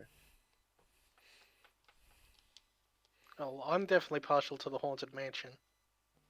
I kind of like the haunted mansion as well. Well, Okay. did they say that the lights and the sounds only happen at night? Perhaps we need to wait a little bit. Isn't that all the more reason to go at day when there's not a ghost haunting? I don't know these things. Let's go when the ghosts are strongest. If we're Let's going c- to find a ghost, we're going to want to go when the ghost is actually there. Listen, we're gonna want to go when Cthulhu has been summoned, because that way we'll know for certain that we're there. It's the uncertainty that All the kills cultists you. will be there. If Yeah. you know, what self-respecting cultist would not want to be there when Cthulhu gets? That's why you want to be there when they do it, not earlier.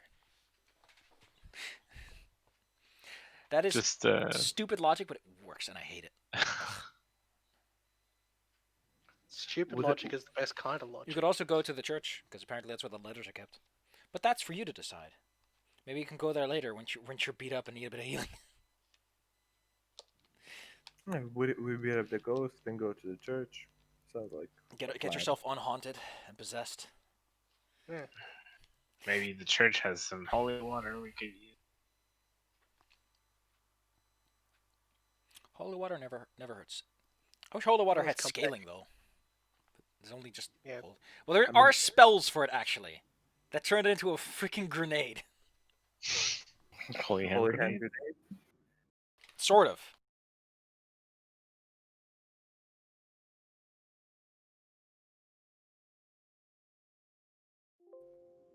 We should go check on our patron person. Here we go. Holy Cascade. Look at this. Turns it into an explosion that does damage. And then does 66 positive to it, 66 good to fiends. Ooh. I like- Spicy. I like the part where you can throw it 500 feet. Yeet. Yeet. Wow. I love how it does 66. It almost sounds like you're saying 666.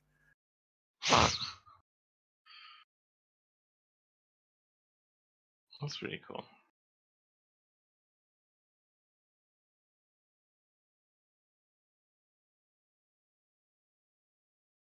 Anyway, kids. So, selling the skin or fighting the ghosts?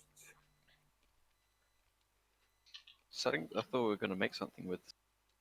So I, The skin was just a conversation starter. Maybe they'll buy it, maybe they won't.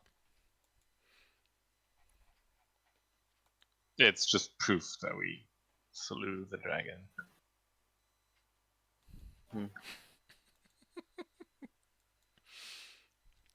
Let's go to the fortress. I think we got us a good fortress mindset.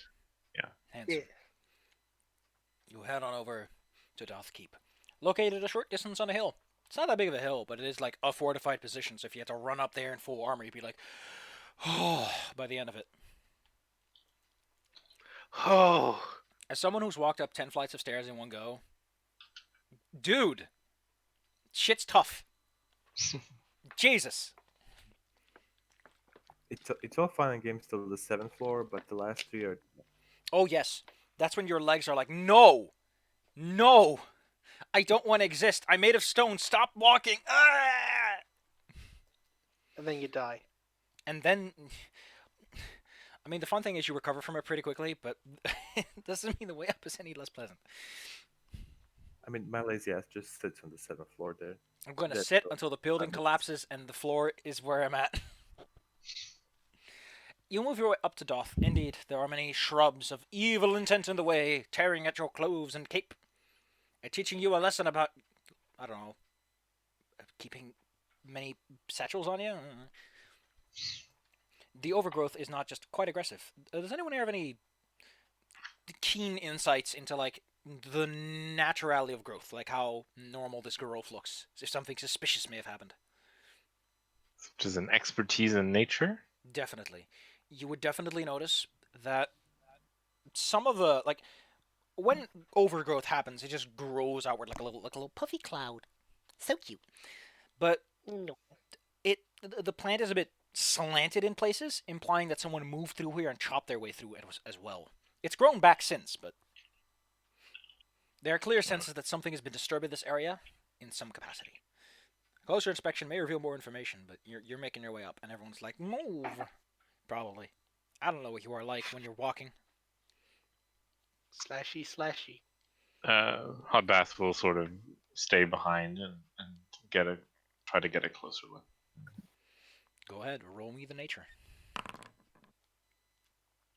Clear signs that someone's been using a cutting tool of some sorts. This is not natural disturbance. But there are animals, like, not animals as we know it, but animals as people in this world would understand them, that could do that kind of damage. So, could just Like be giant something bugs. ran away when it heard those ghosts. Like scary dogs. Hellhounds, technically. Or just a fucking porcupine that's covered in razor blades. Yeah. Welcome to Pathfinder, kids. Sometimes your There's a porcupine horse is with a gun. sometimes your porcupine is made of longswords. That horse Monastery's with a like, gun. I want all of them. And, and sometimes your porcupine is actually a warlock actually. Listen, I got turned into this because I told my boss to go suck it when he wanted me to work on Sunday, but you make your way up to Dothkeep. There's nothing necessarily in the way. And once you are at Dothkeep, however, did I prepare the walls? I didn't, like a freaking idiot. Good job, me. Although, to be fair, it was kind of difficult and it was frustrating to do, and I wasn't very into it. Dingus. I am a dingus, but listen, when the grid walls don't align nicely, it always makes me frustrated to try and draw the walls, and I wasn't feeling it that day. So I forgot about it. That makes me the dingus. It is quite a formidable fortress. The walls are thick. Oh, it's bloody giblets. How can we forget this fine gentleman? It's easy to forget Oh. your... See, there's a reason why in Pathfinder 1st edition there are 4 metagame solving items, and one of them is my companion is in this little box. That's where he is. That's where I left him. Actually, I'm going to look it up because it's a fun description. It's an artifact. They're all artifacts. One of them is players talking about each other. It's essentially brain communication. Another is you get to be someone else now. The hourglass. Yay. And one of them is the Scar of Destiny, which is a player can't make the session. His character just fades away and comes back later with all the necessary memories. Oh, I like that one. I like that someone That's put in the great. time to write these stupid items. Because they're great. They're great for the people who need that to feel good. Here we go. Yeah, the figurine of Concealed Companion. Looks... It's just so cool. Here, you can read it your own time. But yeah, when they made the book Artifacts and Legends, they made 4 items that would solve common metagame problems. And it's just fun. That's how we know that they're actually playing the game. That's nice. It costs you 1 pound as your carrying capacity.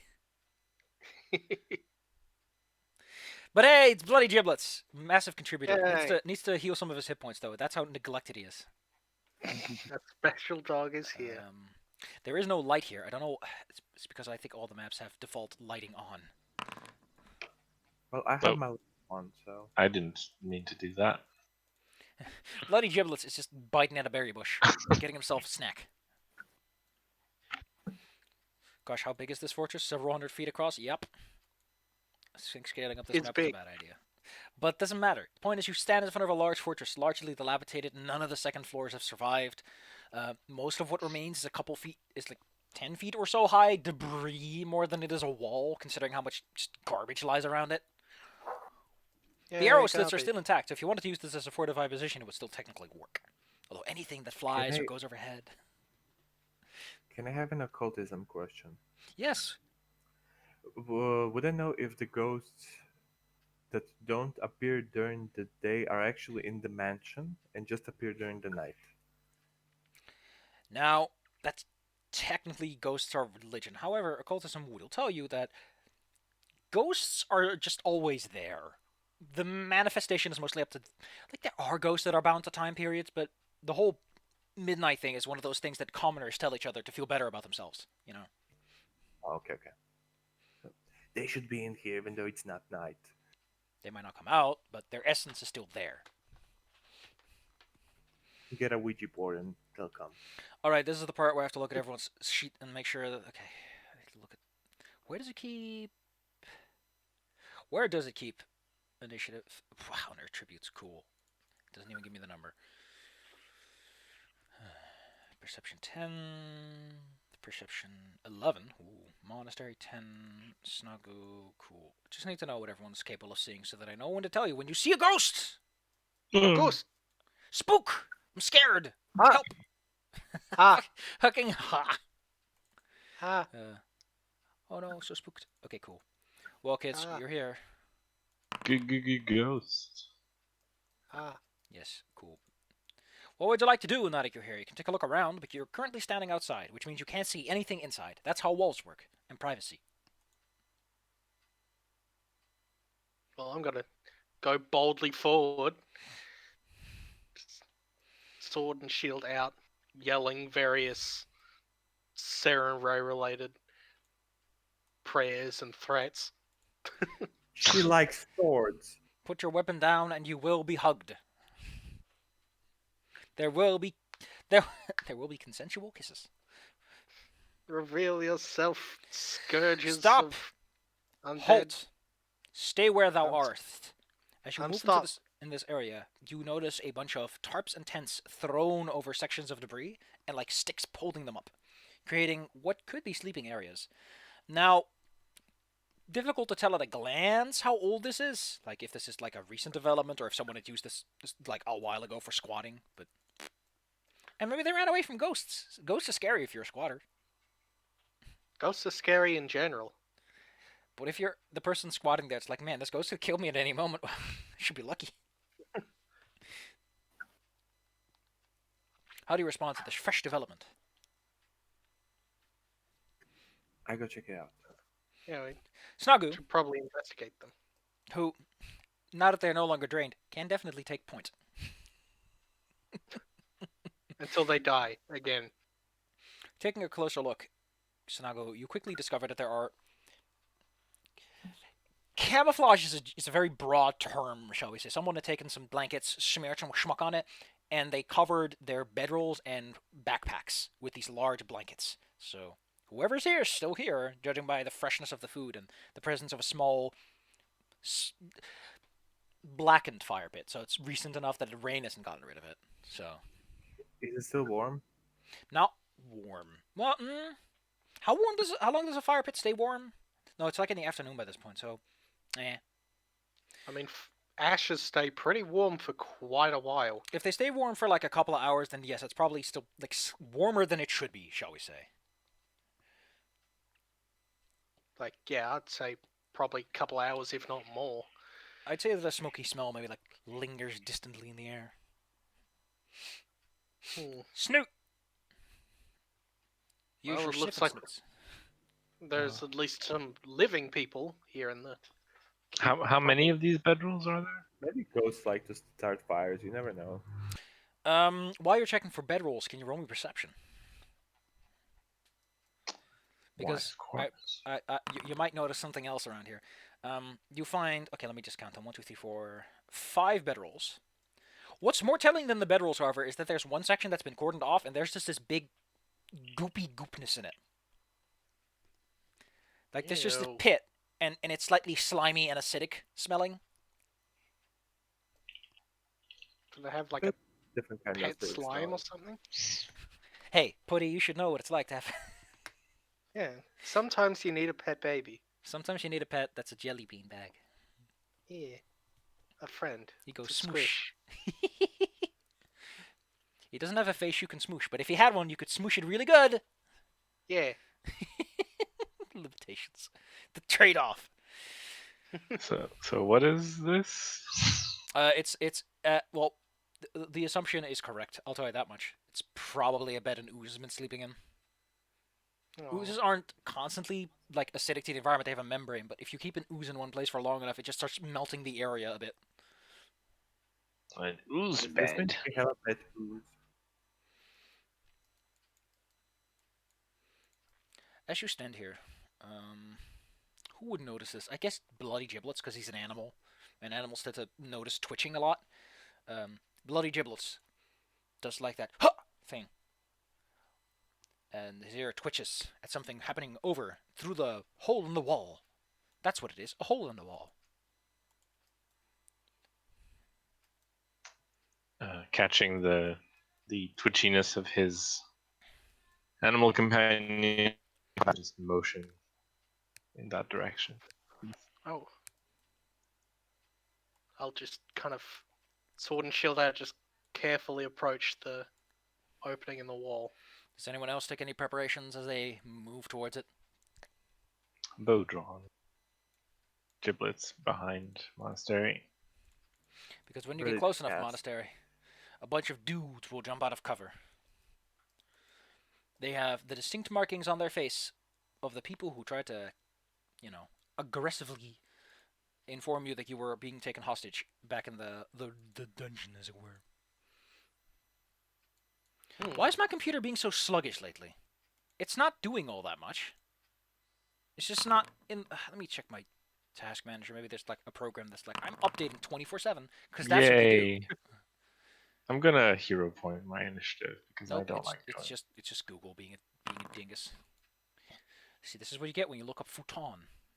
it. Futon. Le futon. Snuggle, of course, needs to. Hmm. Snug, who's the twitchiest to respond. I guess that ADHD is paying off for him. It really gives you an advantage in life.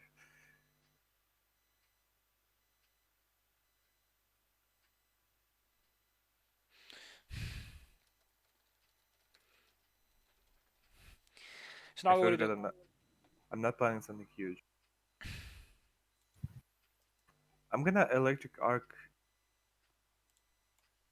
these people. Well, as of right now, you can't see them. They're still behind the corner when your turn starts.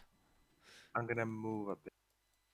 You move a bit, get a good angle, and then you can zap one of them. Like again, it's a very awkward angle to work with.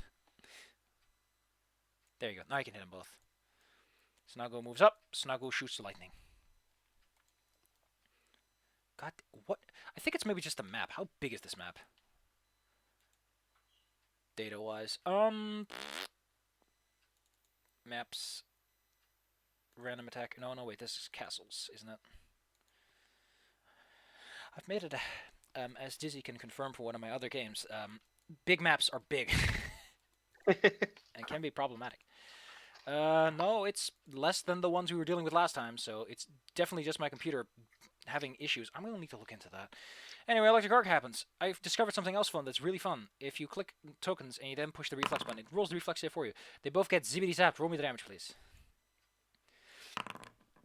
Oh, that's a sharp sting. Ooh.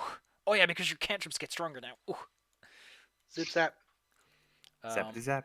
You zap a lot of their morale right through their booties. But And that's it. See more butts. I'm gonna try some. I'm gonna cast insect form. Oh Jesus, that's very. That's a long spell. I mean, it describes all the forms that you can be. So I'm gonna cast spam the roll thingy. Yeah, I'm gonna be choose the mantis form. Ha. So you now have a lot of speed and a big scary set of claws. Your armor class goes up to 23. Get 10 temporary hit points. Low light vision. No man. Does his token change? I don't have even prepared for this. just make the token smaller and say it's whatever it is. No, I stay the same size. yeah, I'm it's, yeah, it's a pretty big mantis. To be honest, Medium his head sized kind of weapons. looks like Well, you have one more action. Would you like to move up to these guys and scare them? Yes. 40 feet movement speed. Jeepers creepers. People don't know how much that extra 5 feet can get you. I'll show you right now. It's like 25 feet doesn't let you make that extra diagonal. It's a whole lot of extra distance you just got. So is that fine then? Yeah. Yeah. If the lion says so, you can do it. You scoot up heroically. The recruit in the back, who suddenly sees a massive scorpion mantis person thing show up.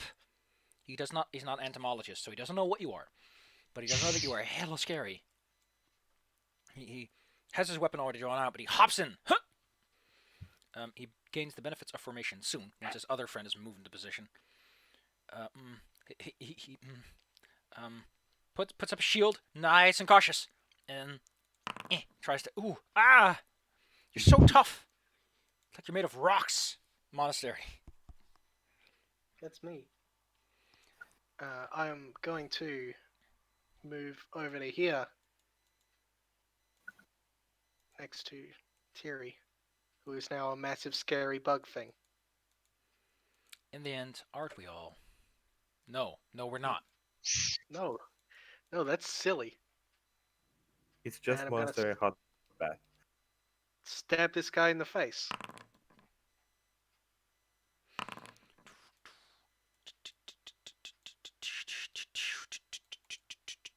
Stab, stab.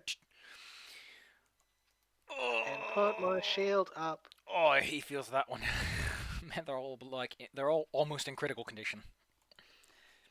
To be fair, these are soft boys. Where, I just want you all to know that not every person in a group of idiots is mega high level, because that'd be weird. Despite that fact, the vast majority of GMs who are like, this is the thing I don't get. There's a lot of people in 5 who are like, what's really fun about bounded accuracy is that kobolds stay useful all the way until level 10. And I'm like, you never, ever use kobolds past level 3. You lying piece of shit. You keep saying this is such a good feature, but you don't use it. In fact, you complain that Mind Flayers, many levels higher, aren't good enough for a level 10 party. So clearly bounded accuracy has failed at some level. If they don't do what they claim is such a cool feature, it makes me feel like I'm the grognard. Not really. Anyway, this guy does the same thing. He's cautious because, there are many bugs here now. Normally bugs come in swarms or in single large ones. Now there are 2. That's scary. Here's man. It's the fear in their booties. They're just not able to hit this large creature. They also now gain the benefits of formation, slightly enhancing their armored class, which, by the way, is 21 at this point. +2 from the shield and +1 from the being close together and helping. This guy doesn't have to move, so he'll make 2 strikes. The guy you just hit, I think he's going to put up a shield, because that makes sense. Reduces it by 5, so he gets 5 hit points back. I think his shield's like almost broken, though. They're not sturdy stuff. Hot bath. You're bullying these poor gentlemen, but to be fair, their boss is them giblets. slow to respond. So we'll charge forward, and then we'll Bark, bark. take a bite out of the nearest dude. Chomp! Bite out of crime. No, I miss. Missed by So 4. instead, Hot Bath will just take a shot, but he's gonna take a shot at the one at the back. So I assume he'll have shot! cover. Oh, that's still a critical hit. The guy in the back, was it, huh? Ooh. He's dead. I don't think you can actually roll low enough to make this work. But go ahead, humor me. Show me that you can roll less than a 7 damage on a critical hit with a bow. There we go. Oh man, that's so close to an instant kill if he was at full health. That's always the fun one. No, not him. Not him. That guy. Then he'll switch his target to the one across from Monastery because he can't really see the other one, I don't think. Oh boy. Show me the goods, please. And miss. Oof. It's my turn. His shield block wouldn't even save him. His shield would explode, though. Probably. From an impact. I mean, more like it would go straight through his shield, I guess. It's an arrow. How does it destroy a shield? Anime logic. Monastery, as you were so focused on the guys who were clumsily hiding, you barely noticed a man suddenly barreling in behind you. His long sword raised high as he tries to swing it right at you, with significantly more skill than the rest. Huh, that actually hits. Stabby, stabby. And then he puts up a shield and sort of he taunts you like he's like, come on, come on, as he puts your shield back and forth. Just block all of that. Yeah, because your shield's stupid now. Snuggu. If people ever ask you, this is why people think fighters are kind of nuts in 2E. This is not even a Yeah. fighter. Okay, I'm gonna electric arc the two of the ones that are next to each other in front of Tiri. Ah, yes, you're going to clean up the field so that Terry can just can open this man. Show me the goods. Actually, I'll show you the Zip goods. zap zoop. Oh Zip man. zap zoop. That's man, that's some good electric arcing. You've one action left. How would you like to spend it? I would like to put a shield up. That's it. Marvelous. Tiri. You know, it's been a while since you fought one of these guys in their lonesome. Let's see if this time it's a lot easier. So yeah, just walk around Yeah, it's not a problem. there. Then I'm gonna slash at the hobgoblin with one of the mantis legs. Wapow. Stash stash. You'll have to roll a raw check. It's plus 13. Or your own unarmed strike if it's higher, so. Does 2d8 plus your strength damage, so let's see. Be right back. Ha! Okay, so that hits. 2d8 plus your strength, please. Just roll 2. Oh, man. Ooh. Ooh, ooh, ooh. He throws up a shield, taking only 6. Would you fight? Oh, cool. It straight up tells me if I hover over the shield. That's nice. What else would you like to do? You got one action left, if I'm correct. Oh yeah, I'm gonna do that again then. So -5. it's Unless it's minus. agile. Okay. I don't know if it is. That doesn't say. I'm assuming. I'm assuming not. I think it says on some of them. Okay. Okay. Kind of weird because most unarmed attacks are like. We'll look it up some other time. Plus 2k. Nope, that misses. He soaks part of it with a shield in one go and then. Ugh, monastery. Oh, wait. Yeah, monastery. Don't know why I didn't skip that guy. That's me. It is you. Would you like to practice on this fine gentleman? Yeah, I am going to target them and then stab them in the smelly head. Nice. Oh. Ooh. And if it's yeah, I can hit with a second. I won't. If only And then- thou wert flanking. I'm gonna block it up. Boop, boop. Hot bath. Careful. Get him giblets. Get him in the tuchus. Yeah! Nom. Is that enough? Very tasty. Still standing? Yeah. Tough guys. Claw. Ah. Clink. Alright. The hot bath's gonna move over here. And he's gonna shoot his bow.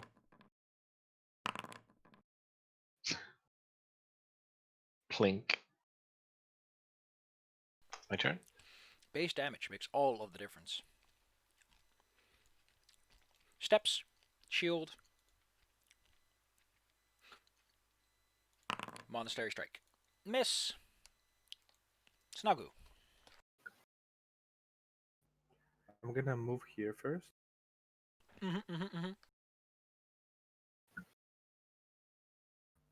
And then I'm gonna telekinetic projectile him.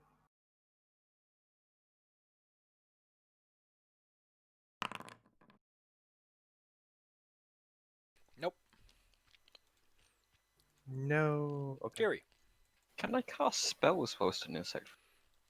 I think nothing prohibits you from doing so. Because okay. I'll just look up pest form and see if. Because I'm looking at the spell and it doesn't say anything about not being able to cast spells. If so, that's kind of a bit silly. So what form are you again? Pest form? Insect form. Ah, okay. No, I was thinking pest form. Idiot I am. Well, praying mantis would be a good cleric, probably.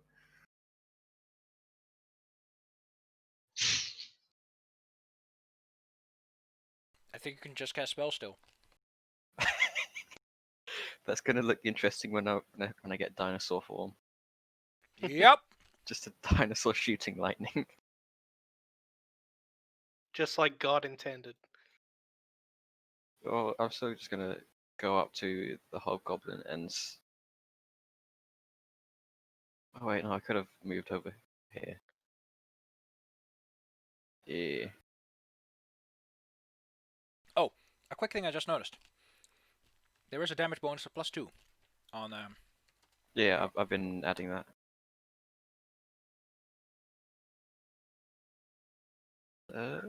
Go.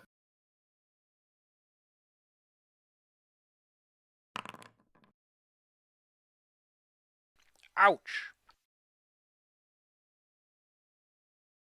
Not a crit. Crit, but still.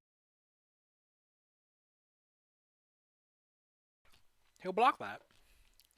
Because otherwise he'd be dead.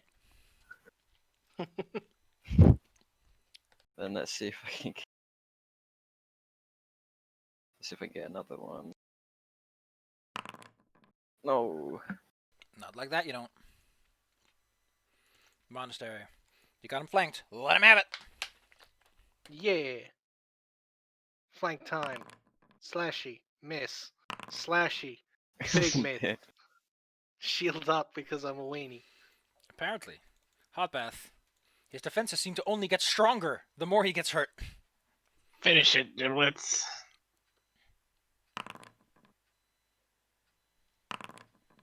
Come on. Apparently, the 4th level version of insect form requires that you have enough space to expand, otherwise the spell just goes. Yeah, because I get big. Hot bath does it. Wait, I think 5th level makes it make me huge as well. Yeah. Yeah, Jesus, imagine just... Real large. Anyway, kids, let me tally up your points because you've done it. He does it. In this kerfuffle, as the silence begins to set in, you hear distant chanting. A spell is being cast somewhere towards the front. It's probably bad. Fun fact, the term to the front, towards the front, is something that I learned while I was doing Chinese in Duolingo, and I'd never seen that phrasing before, and it was so weird. So funky. Meow. It's always weird when you're like, you think you know a language, and then you see these phrasings, you're like, I've never seen that before. It just feels alien. Can I figure out what they're casting? 30, and then this guy is 30. 60 experience in total. What did you wish? What they're casting? Yeah. What kind of caster are they? I think they're divine, so that's religion. Yeah, it's divine. So if anyone here happens to know religion, they might be able to figure out what's going on over there. If they want to figure out, that is. Maybe you'll figure it out when you're there. When you say the front, you mean the South. lower end. Yeah. Someone's making undead happen. In that case, I'm rushing over there as quickly as I can. I'm telling you that because I know that you get angry over that, so you know faster. I'm going as fast as I can in the direction of wherever the chanting is coming from. Wait. Should be careful about this. There's no time to lose. As Superman said in the Superman 64 game, there's no time to wait. And he starts flying through some circles. Wasn't no time to wait. Should check every corner to see if there's enemies afoot. Well, you saw 5 beds and you killed 4 people, so unless those guys were sleeping on the floor. Once you approach towards the front, I will reveal the presence of these fell fiends. Oh. Charging. You see a large gentleman standing on top, at the top of the staircase. A big brute. behind him is standing a chanting war priest, wielding a large staff from which hangs some sort of incense dispenser, one of those censers. Its very presence seems to cause the veil of reality to thin, beckoning forth evil spirits. This Foul person, demon, surrender thyself to the light of Serenray. while this person may look akin to the person you saw downstairs, this person has, let's just say that they look a hell of a lot more experienced. I would like to introduce you to the next tier of priest, nice and early. Is it the Pope? Oh man, I can't believe I got him. We'll start the Chaplain? combat The when. zombie Pope. Okay, we'll kick it off here. Listen, bloody giblets. I know you're very excited to be part of this party, but you're not.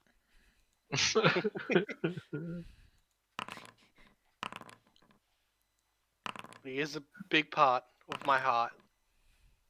Ah.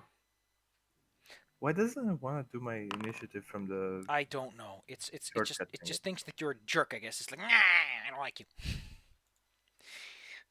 The hobgoblin necromancer, technically a war priest, but I think the necromancer is slightly more appropriate when someone is summoning zombies. They actually work a lot better with a whole bunch of friends around them, but they don't have a whole lot of friends, so they're gonna have to make do with what they got. You killed their friends. I mean, they can summon fiends. Well, you Can't know what? The more the spell- merrier. Oh dear. You know Can't what they spell say. necromancer without romance. One The- question: Hmm? Do you see the radius that I put down? yes. Yeah. What are you gonna do with I'm that? so sorry. I'm so sorry. I'm Yes. gonna remove it.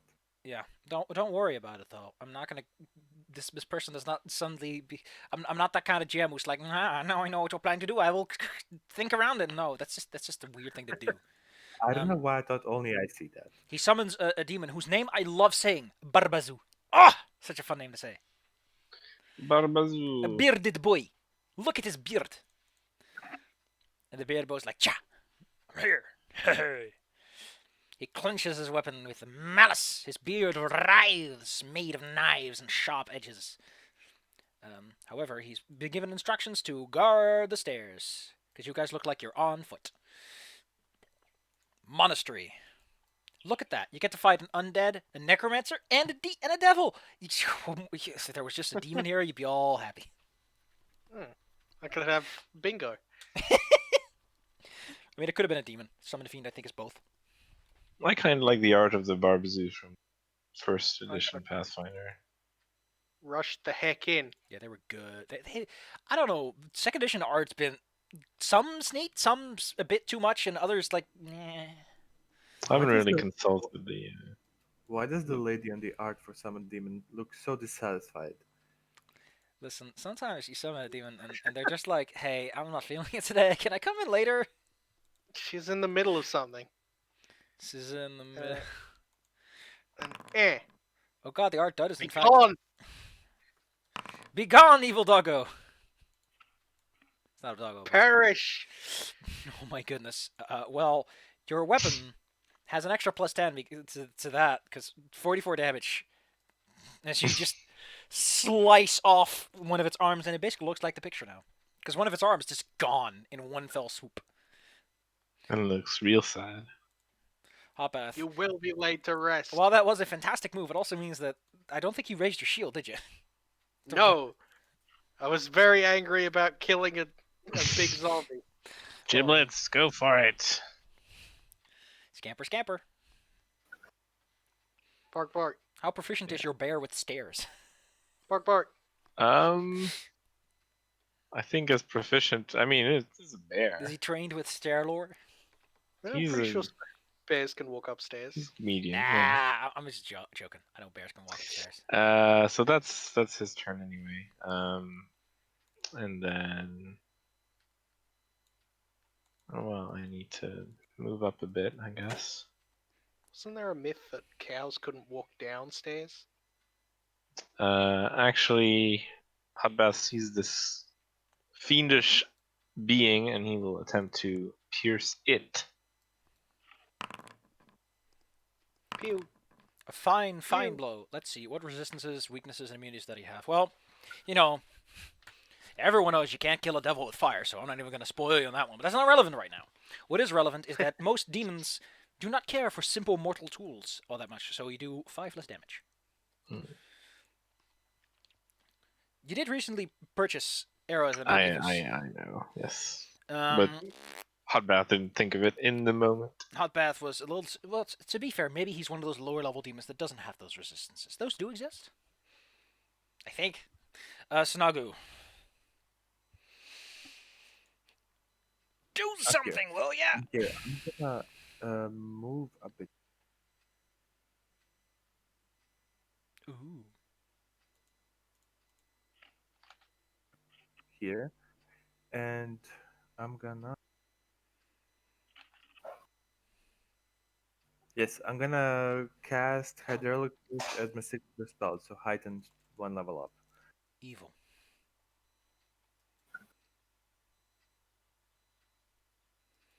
Ah, heightened. The Barbazu has a save as a armor class of 23. Oh no, wait, it's all saves. Okay, not AC. 22 versus your fine blast. So he just goes ha. Oh no, I Weathers missed the him with storm. fire. And that's it. I'm done. Zombie brute picks up his arm off the ground so they can hit you with it, Mr. Monastery. You're mean, you're rude, and he doesn't like you. Also, you're pushed back 5 feet by the meat hitting you. Here's the meat to damage, by the way. Blink. This is actually not beneficial to the Barbazu because he does have reach, but he doesn't go that far. Thierry. Hmm.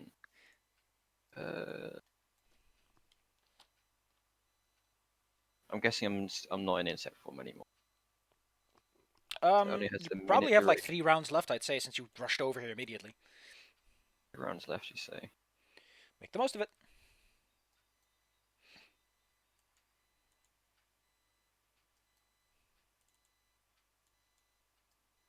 Then, where's the line?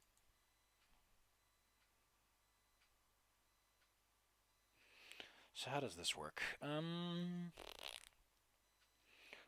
feet fireball range. Cool. Hmm.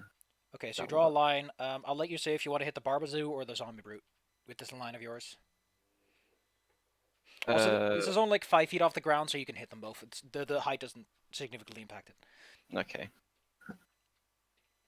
Well, I'll hit the Barbazu with that. The Barbazu and the Necromancer are blasted by a lightning bolt. Pew. Wow. You have a +1 on saves against magic, Barbazu. What?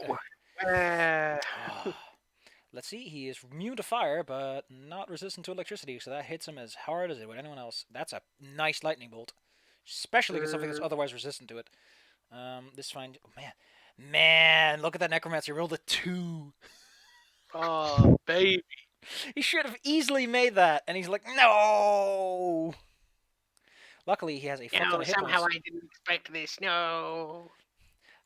I should have known that I was dealing with a wizard. The thin veil seems to allow some angry thing to slowly push through. Necromancer doesn't give a shit. He's here to cause chaos. So, how about you guys feel divine? Oh wait, I need to mark off the spell because he used that one. I also need to mark off that one. Oh, I can't mark that one off. He will throw divine wrath. He will point his finger and demand that the forces of evil provide him protection.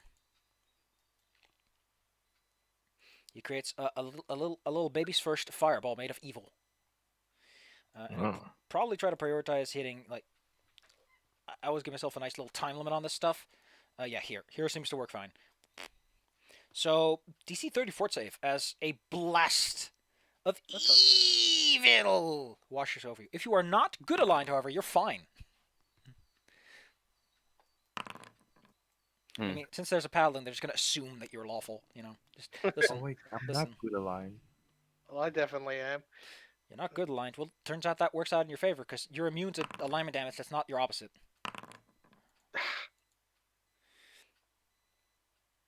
Well, no one. I'm not in it, right?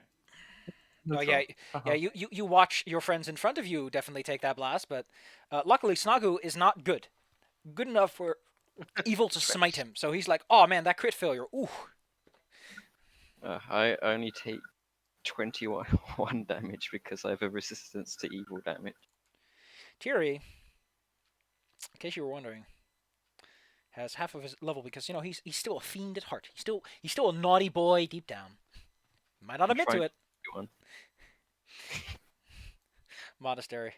Let's see how many. That was 2 actions probably. I'm gonna mark it off as used. What is the next thing he's gonna cast? Probably this one. There we go. That's 2 actions. 3. Jesus. Monastery. It's your turn. What do you? Well, I'm gonna move back forward to where I was, and then stab the big boy again. Oh, critical failures on double damage on this one. That's weird. Funky. Oh wow. Listen, when you train to destroy undead, it comes like second nature to you. The undead is destroyed as you this time put your weight into it and just slice him in half. Luckily he's dry and chunky, so it doesn't get all messy. And then I'll put my shield up. Oh wait, I forgot. The Barbazoo also gets to do something. Well, the Barbazoo is we'll just say that he readied his action, waiting for you to come in close so he can hit you with his glaive. That's a fair Oh option. no, a glaive. Evil Oh glaive. no, a glaive. If your shield is up, And, you're fine. Yeah, it is. Be careful. That glaive is filled with malice, and it literally does evil damage. Hot bath. Okay. Hot Bath will hunt prey on the Barbazoo and say, Giblets, flank him. Giblets will make his way around, and then he'll do a little nibble. Oh, hey, cool. Now which one of these? Okay, we'll do this one because the beard is fun. He throws his beard at bloody Giblets. No. Beard attack. Yes, it's a critical hit. So he gets pierced because the beard is spiky. Also, the beard is filled with demonic fever for some reason. So your bear may get sick, may get the hell sickness, too much death metal, if he doesn't make that fort save. Trying to click it. There we go.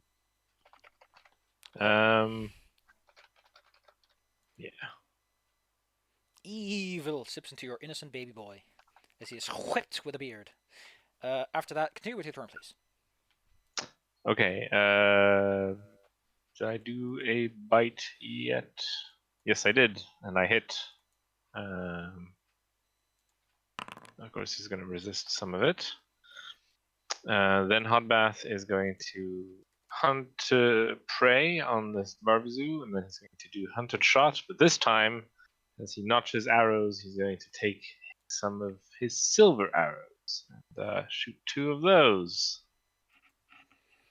Phew phew. I'm gonna spend a hero point to hit with that. Yeah, that's a 7. Don't forget, if you roll a 1 on a hero point reroll, you get it back. Oh wait, you were going to go for the increase. That's also the smart option. Yeah. Marvelous. In that case, you do the full 10. Dink. In the Well, butt. the second one misses. Bop bop. And that's my turn. Snog. Ooh, what do you do? I'm gonna move here. Move a And now- little closer. I'm gonna cast Sudden Bolt as a signature spell Ooh. on that dude in the back. Not that dude. Wrong dude is mine. This fine gentleman. Yes, that dude. Well, let's see what his reflex saves say about your sudden bolto. Man has a plus 16 to his reflex saves. Fails twice. Yeah, that's his second turn. Jesus. I think this guy just is allergic to lightning with how bad he gets blasted. And Snuggle heightened it, so he does an extra 6. Zap zap. Jerry, Zap. the necromancer's looking very frustrated after all this. Yeah. He's all yeah. Yeah. I'm gonna risk. Can I make that? With the stairs. Yeah. You got all. Still got 2 turns left of insect form. You got to take 2 actions to get there. Yes. Scuttle, scuttle, scuttle. And then I'm gonna try and hit the necromancer. Clonk.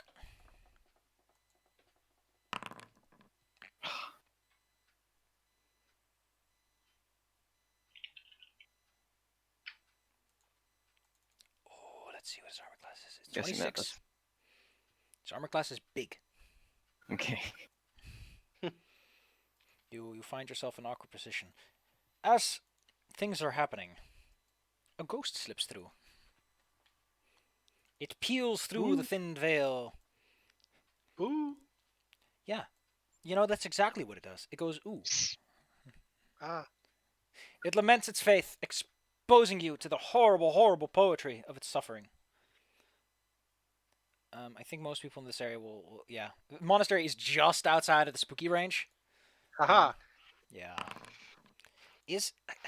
I want to say a fiend will be immune to it, but it's also supernatural, so I'll give him the go. Oh no, he's spooked. Oh no. What are We you don't doing? have ghosts, Al. He's not frightened as much fiend as he is frustrated at the fact that this necromancer sucks at his job. He's a soldier from the pits of hell, but a ghost. Ah! Marvelous. Of course, everyone else makes the save. Necromancer, you also technically have to make this because that's not your friend. That's not your friend. You've got a plus 19 to will saves. You are unbreakable. Look at this guy in his saves. He's terrible at all of them. Yep. Anyway, that's what the ghost does. It spends 2 actions peeling through the veil, and now it's like, ooh, I'm spooky. This guy's like, hey, Barbazoo, can you please kick this motherfucker's ass? No, wait, actually, he'll try to kick your ass first. He takes out. Language. No, listen. I went to lawful evil school. I'm allowed to use these words. Oh wait, actually, I forgot. These guys are immune to fear and pain effects because they are baptized in suffering. Huh. Which is a really cool way to describe anyone, really. How do you dip someone in suffering? I just do it real nice and slow. That's how you do it. Just hold them down a little further. He raises a mace above his head, which had a really cool description somewhere, and Oh my plus 20 to hit. A rolls a 1. Wow. Oh man, your tight 23 RAC carapace manages to soak the blow of both of them. Clank clunk, which is good because he really hurts. He eats for evil because he's mean. Get it? The Barbazoo is like, you should have just called me over. I could have flanked him. You might have hit him. Gosh, why do I work for this idiot? If he wasn't a devil, he probably would have been telling him what. The Barbazoo is going to demonstrate to all of us. Actually, he doesn't really need to use a wriggling beard. Doesn't help in this kind of situation. Infernal wound. Ah, yes, I forgot. His glaive does this to the dog, to the bear. I'm rubbing off on you, so they call it a dog. Just listen. You wouldn't understand it even if you tried. He'll stand here, flanks you from behind, and is like, this is how you use a knife. That's a 34, which is a crit. That's a big knife.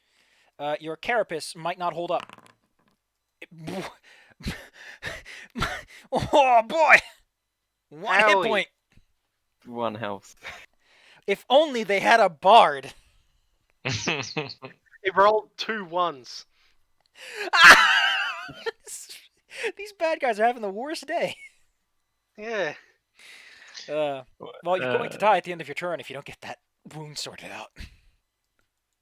Well, you're going to dying. You're not going to die. You're going to be dying.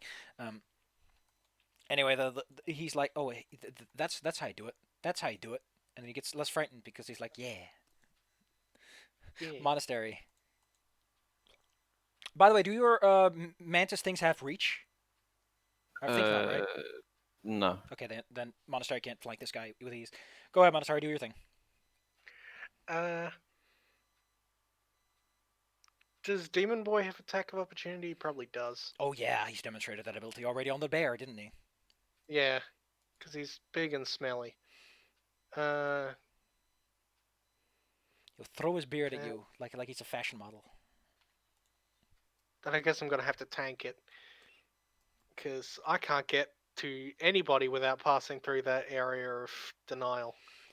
Gosh, what a jerk. I mean, you could enter it and then step over, but that's like a whole bunch of actions.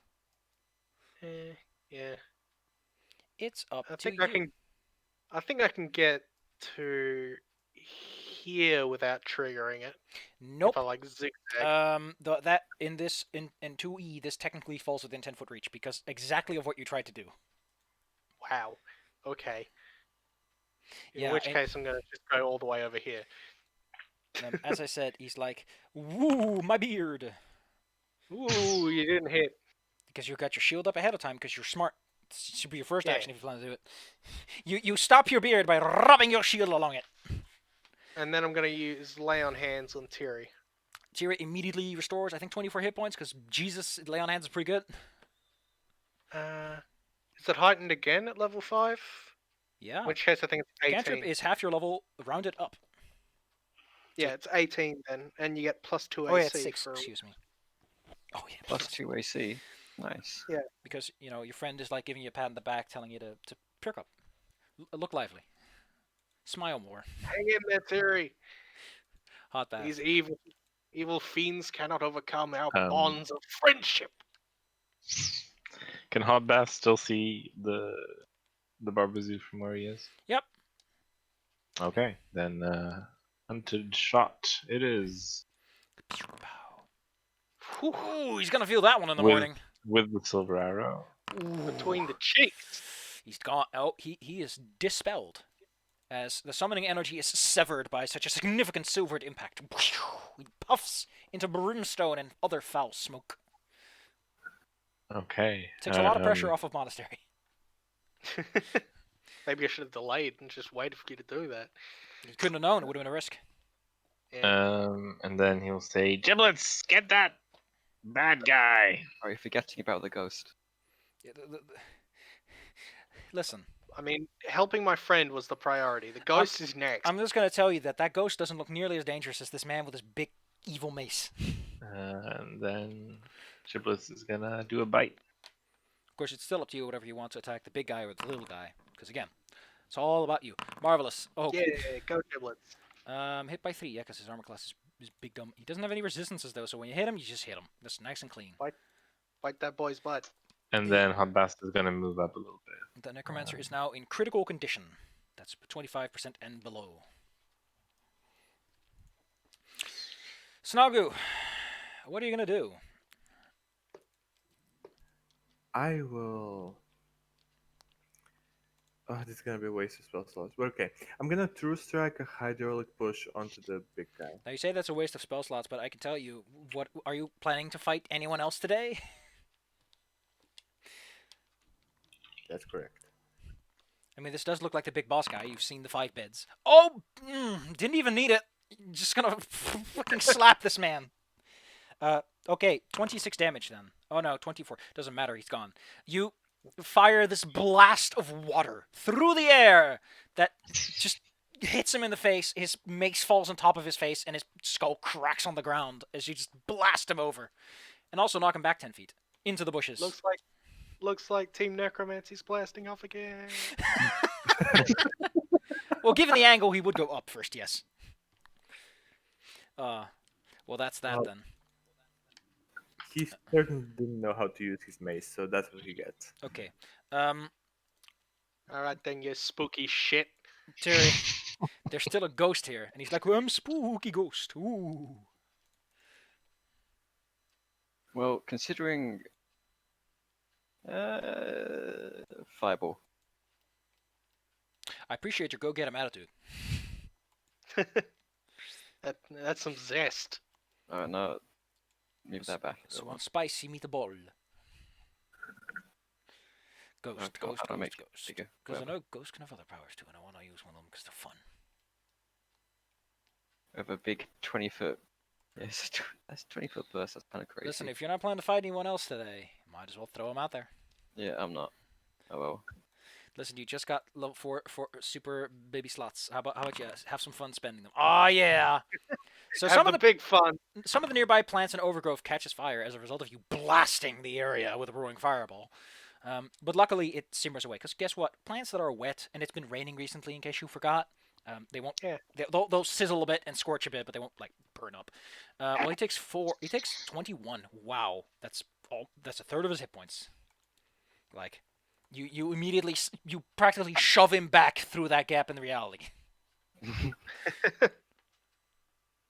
Go invade someone else's reality. Okay, cool. Marvelous. You've 1 action left. How do you like spend that?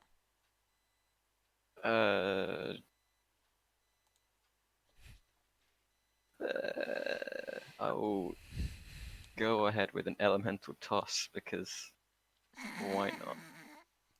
Sure. More. Nah. Can't always be the luckiest boy in the world. God dang it. He had a 50% chance of making that save, too. Like, what is with his reflex saves today? They're all good at them, and they all suck at making them. The spooky ghost. Fireful Moan isn't going to necessarily pay off. Let's see. Which one of these fun abilities will make this ghost look nice and spooky? Ooh, I like this one a lot. Monastery. In your second form, this ghost can sense that you have a ghost touch weapon. Sort of like if someone holds a torch and you're like a troll, you're like, I don't like that. He looks at you with a corrupting gaze. Takes 2 of his actions. You need to make a basic will save. The DC is, I think, 21. If you fail the save, you become stupefied. Your head I'm begins... already pretty stupid, so Cool. You also take 3d6 negative damage. If you only that's you were, less good. if you were an undead, this would be fine, but you're not, so it hurts. Ow. Can't shield block magic. Then it slowly hovers over towards Tiri. Ooh. Monastery. Thanks for coming to me, bud. Save me the trouble of walking all the way over there and killing you myself. I like that you're I'm just- sick and also stupid. Yeah, I feel like that most days. Damn. Well, well, Listen, when a ghost wow, when a ghost flickers in and out of existence, it's hard to hit them. wow. Can I get F? Can I get F in chat? Go for it, Gimlet. Have at it. F. Thanks, Snogger. It all does 2 damage, but you know, 2 is more than none. Then Bass is gonna hunt prey and do a hunted shot. The ghost, as you take your turn, I'm just going to point out that the ghost observes that the local environment is completely messed up and begins to unleash the beginnings of like a my house, which is to say that I'm telegraphing the fact that he's going to do something big soon. In the middle. In the middle of his street. House. Oh my god, that was the same thought in the same second. That's my turn, I believe. Snagu, the stones on the ground slowly begin to levitate upwards. A telekinetic assault may soon occur. Oh, I don't like a telekinetic assault. Well, you're not in the range because it's like every 30 feet around it. So I think you're just you're outside of it. You see it in front of you, but not on top of you. So take it easy. Okay, I'm gonna strike that poor ghost with a sudden bolt. If you crit succeed this one, I'm just gonna have a. Come on, you can do this. Oh, there you go. At least you took half. So he might make it if your damage is low enough. Nope. The ghost is zippity zapped out of existence, back into the transitive plane from which it comes. And there is only Snogu silence. uses one of those electric light swappers. They're good Marvelous. for taking care of ghosts. This guy is pretty tough, and he's going to earn you a bunch of points. Let's see, he is your level +3, so that's 120 for him. The brute is 3 minus 3. Yeah, 2. So that's 130 something, 135, 155 experience points in total. Please accumulate.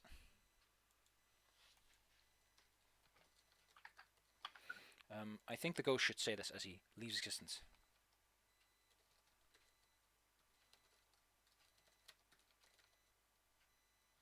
We are at 230, right?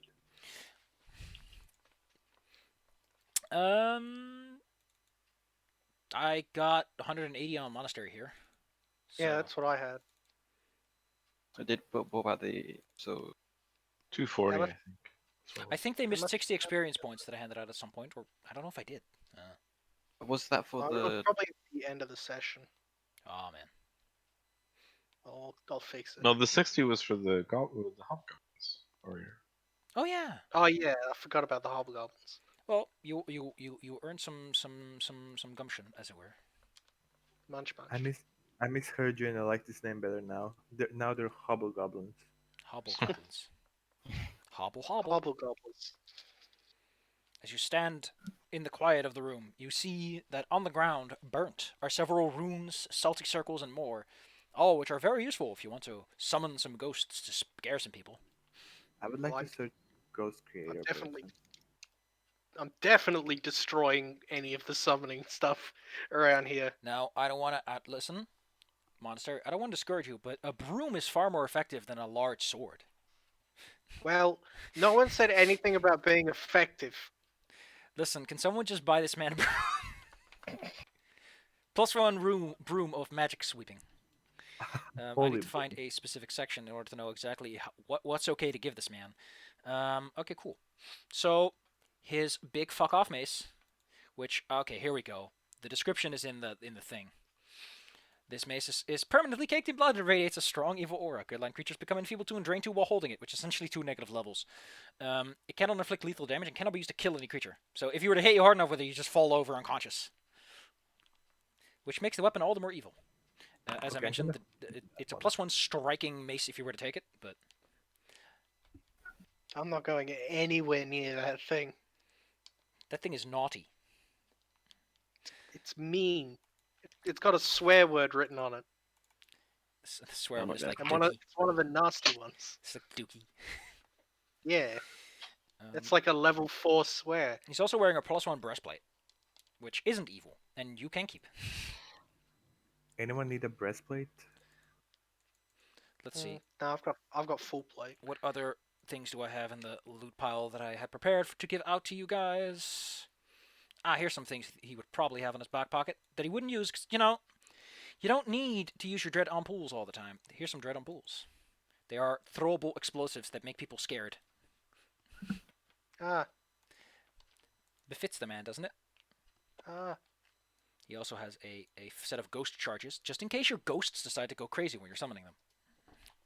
It's probably a good idea. Handsome. And a ghost touch rune, just in case he needs one of his dudes to learn how to fight ghosts. So there you go. And he had a breastplate, you said? +1 breastplate, yes. I mean, it's a bit electric. It's a bit electric charged now, after all that. But I think it got zapped like 4 times, 5, 3, a bunch. I'm gonna take the Hammer of Evilness Cool. if I can. Just holding it whispers seductive secrets of evil in your head. Be careful. I just put it in a backpack. Just stuff I it mean, in. I'm gonna be taking the ghost charges because Because in case sooner or later I'm gonna deal with ghosts. you wonder, what's it called? Aligned items are like the Ring of Sauron. You know, the rings of power. When you put them on, you hear all this whoosh, whoosh, whoosh, whoosh in your head. Like they are direct connections to evil gods and deities, and you don't want that talking in your head. All they talk about is timeshares. And good gods just are like, hey, have you heard the good word of God? And it's like, "Ugh," They just say ads to you like entirely. until your mind breaks and you get one of those shitty Raycon earphones. We did one simple thing and got real life insurance. Doctors This hate one her. life hack lets you keep your bananas extra fresh. Use this hammer once, and you will grow 3 inches. You're- Click here to find out what everyone's saying about you. we can tell just by your astrological sign what your favorite color is. Those fucking I- BuzzFeed articles. I think if it's a +1 breastplate, then It's pretty cool. Hot Bath might take it. That said, you might want to get something like bleach because on the front, other than the zappy part, they did put like the marking on it, the 9 scratches, 5 and 4. Yeah, Can you one of probably you don't wanna do- magic types get rid of this? Well, there's a spell called Erasure, but you don't have a wizard or anyone who can just grab a spell off a list like clerics and stuff. So I start scraping at it with my sword. I have Dispel Magic, but I guess it is a +1 breastplate, isn't you're not dispelling the breastplate. There's just someone who drew something on the breastplate. it? Oh, Yeah, right. there's just like some goo on it. Probably wipe it off with a cloth. With a little I bit have of, a mending scroll. it's paint, not acid. Oh wow! I can use acid to remove the paint. We'll just say that you figure something out in the meantime. It's not a huge deal. It's not evil magic paint that makes you evil now. It's just paint. I don't want my players arguing for 5 hours about how to get a tabard to be a different color. And it's like, just buy some dye, man. Using paints, you can paint things. Marvelous. Well, Word? It's Mace of Submission. oh, it's not a real item. I made that up for this guy because it was thematically appropriate for him to have it. So you're gonna have to make it yourself. Oh, okay. It's got backswing, deadly D8, and it's Can always, you use it? Can you wield it? if you can wield a mace, you can wield this. Is a Dodge a wrench, mace? dodge a then- ball. Is a mace a martial weapon? Because I How don't. is a simple weapon? Yeah, Yeah. mace is Oh god, simple. frick! Then it should have been a 1d8 because they get deadly simplicity. Ugh, stupid me. Yeah. Oh well. It's those wacky clerics. Oh you wackies. Well, to be fair, champions get it too. Yeah, but You've got a then you'd sword. have to be smelly and use a dumb weapon. Honestly, if I'm gonna have less gods, I might as well just assign them weapon groups instead of weapons. Like I this mean, guy, that'd be cool. this guy's about hammers. This guy's about spears. This guy's about swords, and it makes a bit more sense. And it doesn't, because when you start having very granular mechanics tied to very granular gods, then when you start making less of them, you need broader spectrums to work under. So this god only likes bastard swords that are colored green, and it can only be swung clockwise. He's one of 3 gods. Good luck. Well, with that, I think you guys we're gonna call it leave for today. How about that? Let's not let the session drag on too much. You've done well. You. So here's a quick question: how are you gonna verify that this actually stopped the ghost from showing up? Well, just Time. Okay. hang around in town and wait and see if ghosts keep showing up. Cool. Well, I'll just tell you, no ghosts will show up. Yay! Nice. So Maybe we Yay. can make an appointment to see the lady cool. We'll goose. make some personal notes for what you want to do next time. But for now, I'm just gonna spoil it for you. But the town will give you a nice surprise when you are leaving. Oh, nice. Welcome, Because- Sarah and Ray. You are spreading the good word, and you are spreading a good reputation. And hey, people might actually believe you killed a dragon since you took care of a ghost. Oh, yeah. I Other think than- there's a big difference between a dragon and a ghost, but Well, listen. If you'd stuck around and not solved this problem immediately on day 1, you would have seen that it was quite a fireworks show. Like, these people weren't afraid because a ghost went ooh once. They weren't afraid because the whole place started lighting up with lighting effects and scary noises and flying spirits. Hey, Like- sometimes think we ghosts should- can have raves. It's okay. I think we should have gone at night. Would have been more colorful. Would have been many more ghosts. Would have been a much tougher fight. Would have been great. I would have loved it. Don't think you would have, though. Snoggle would have died, though. That would have been great. I think it would have loved I would what? it. Because you mentioned that you're okay with your character dying. I would have been like, Snoggle would have died because it's a tougher fight. I'm just joking. Don't worry.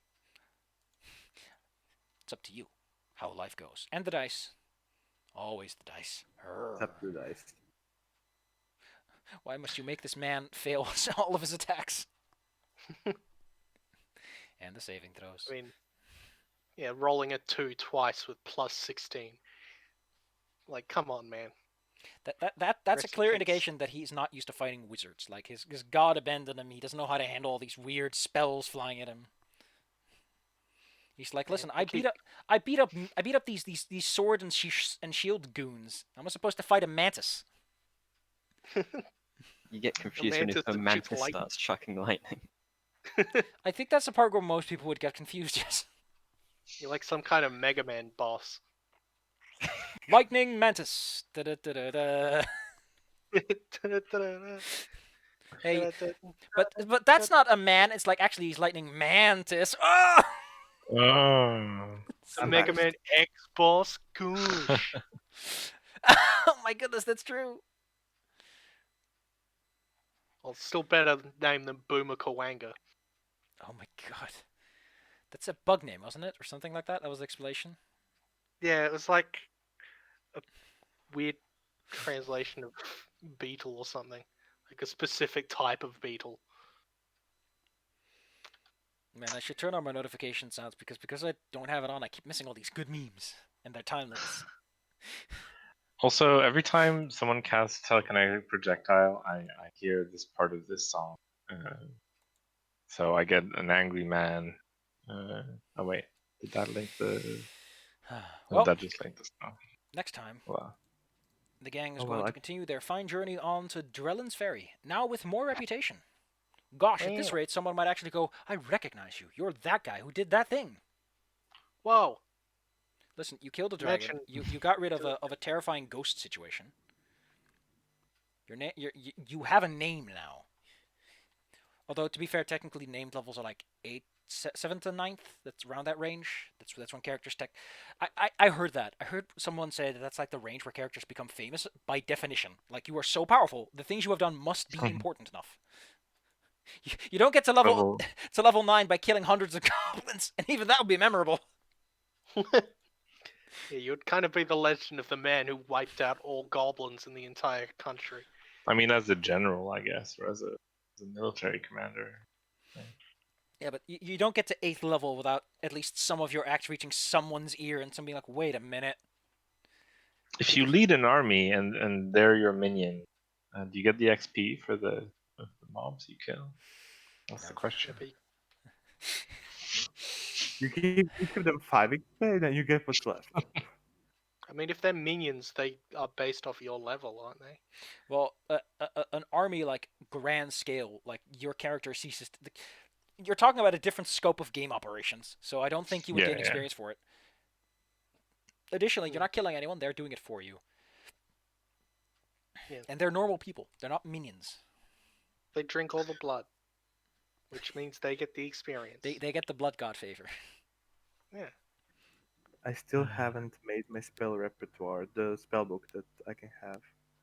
Also, I feel like maybe we should get rid of that mace because if it has a strong evil aura, it might start messing with monasteries vibes. I mean, Oh yes. I'm not gonna want to be near it.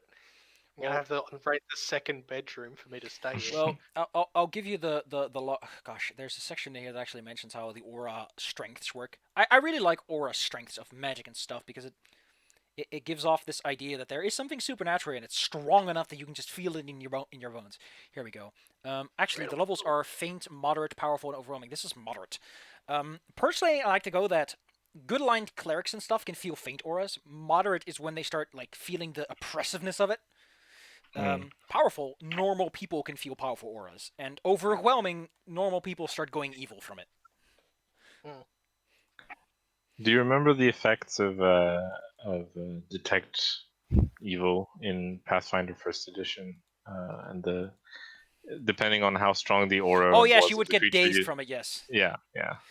This isn't. Yeah. Okay. So let me just tell this to you because it's fucking hilarious. If you focus on something for 2 rounds, if you're of good alignment and the strongest evil aura's power is overwhelming, and the hit dice of aura level of the aura source is at least twice your character level, you're stunned for 1 round and the spell ends. As you're just like, oh my goodness, that is super evil. Hecka evil. Fun fact: an overwhelming evil aura sticks around for anywhere from a day to 6 days. Jesus.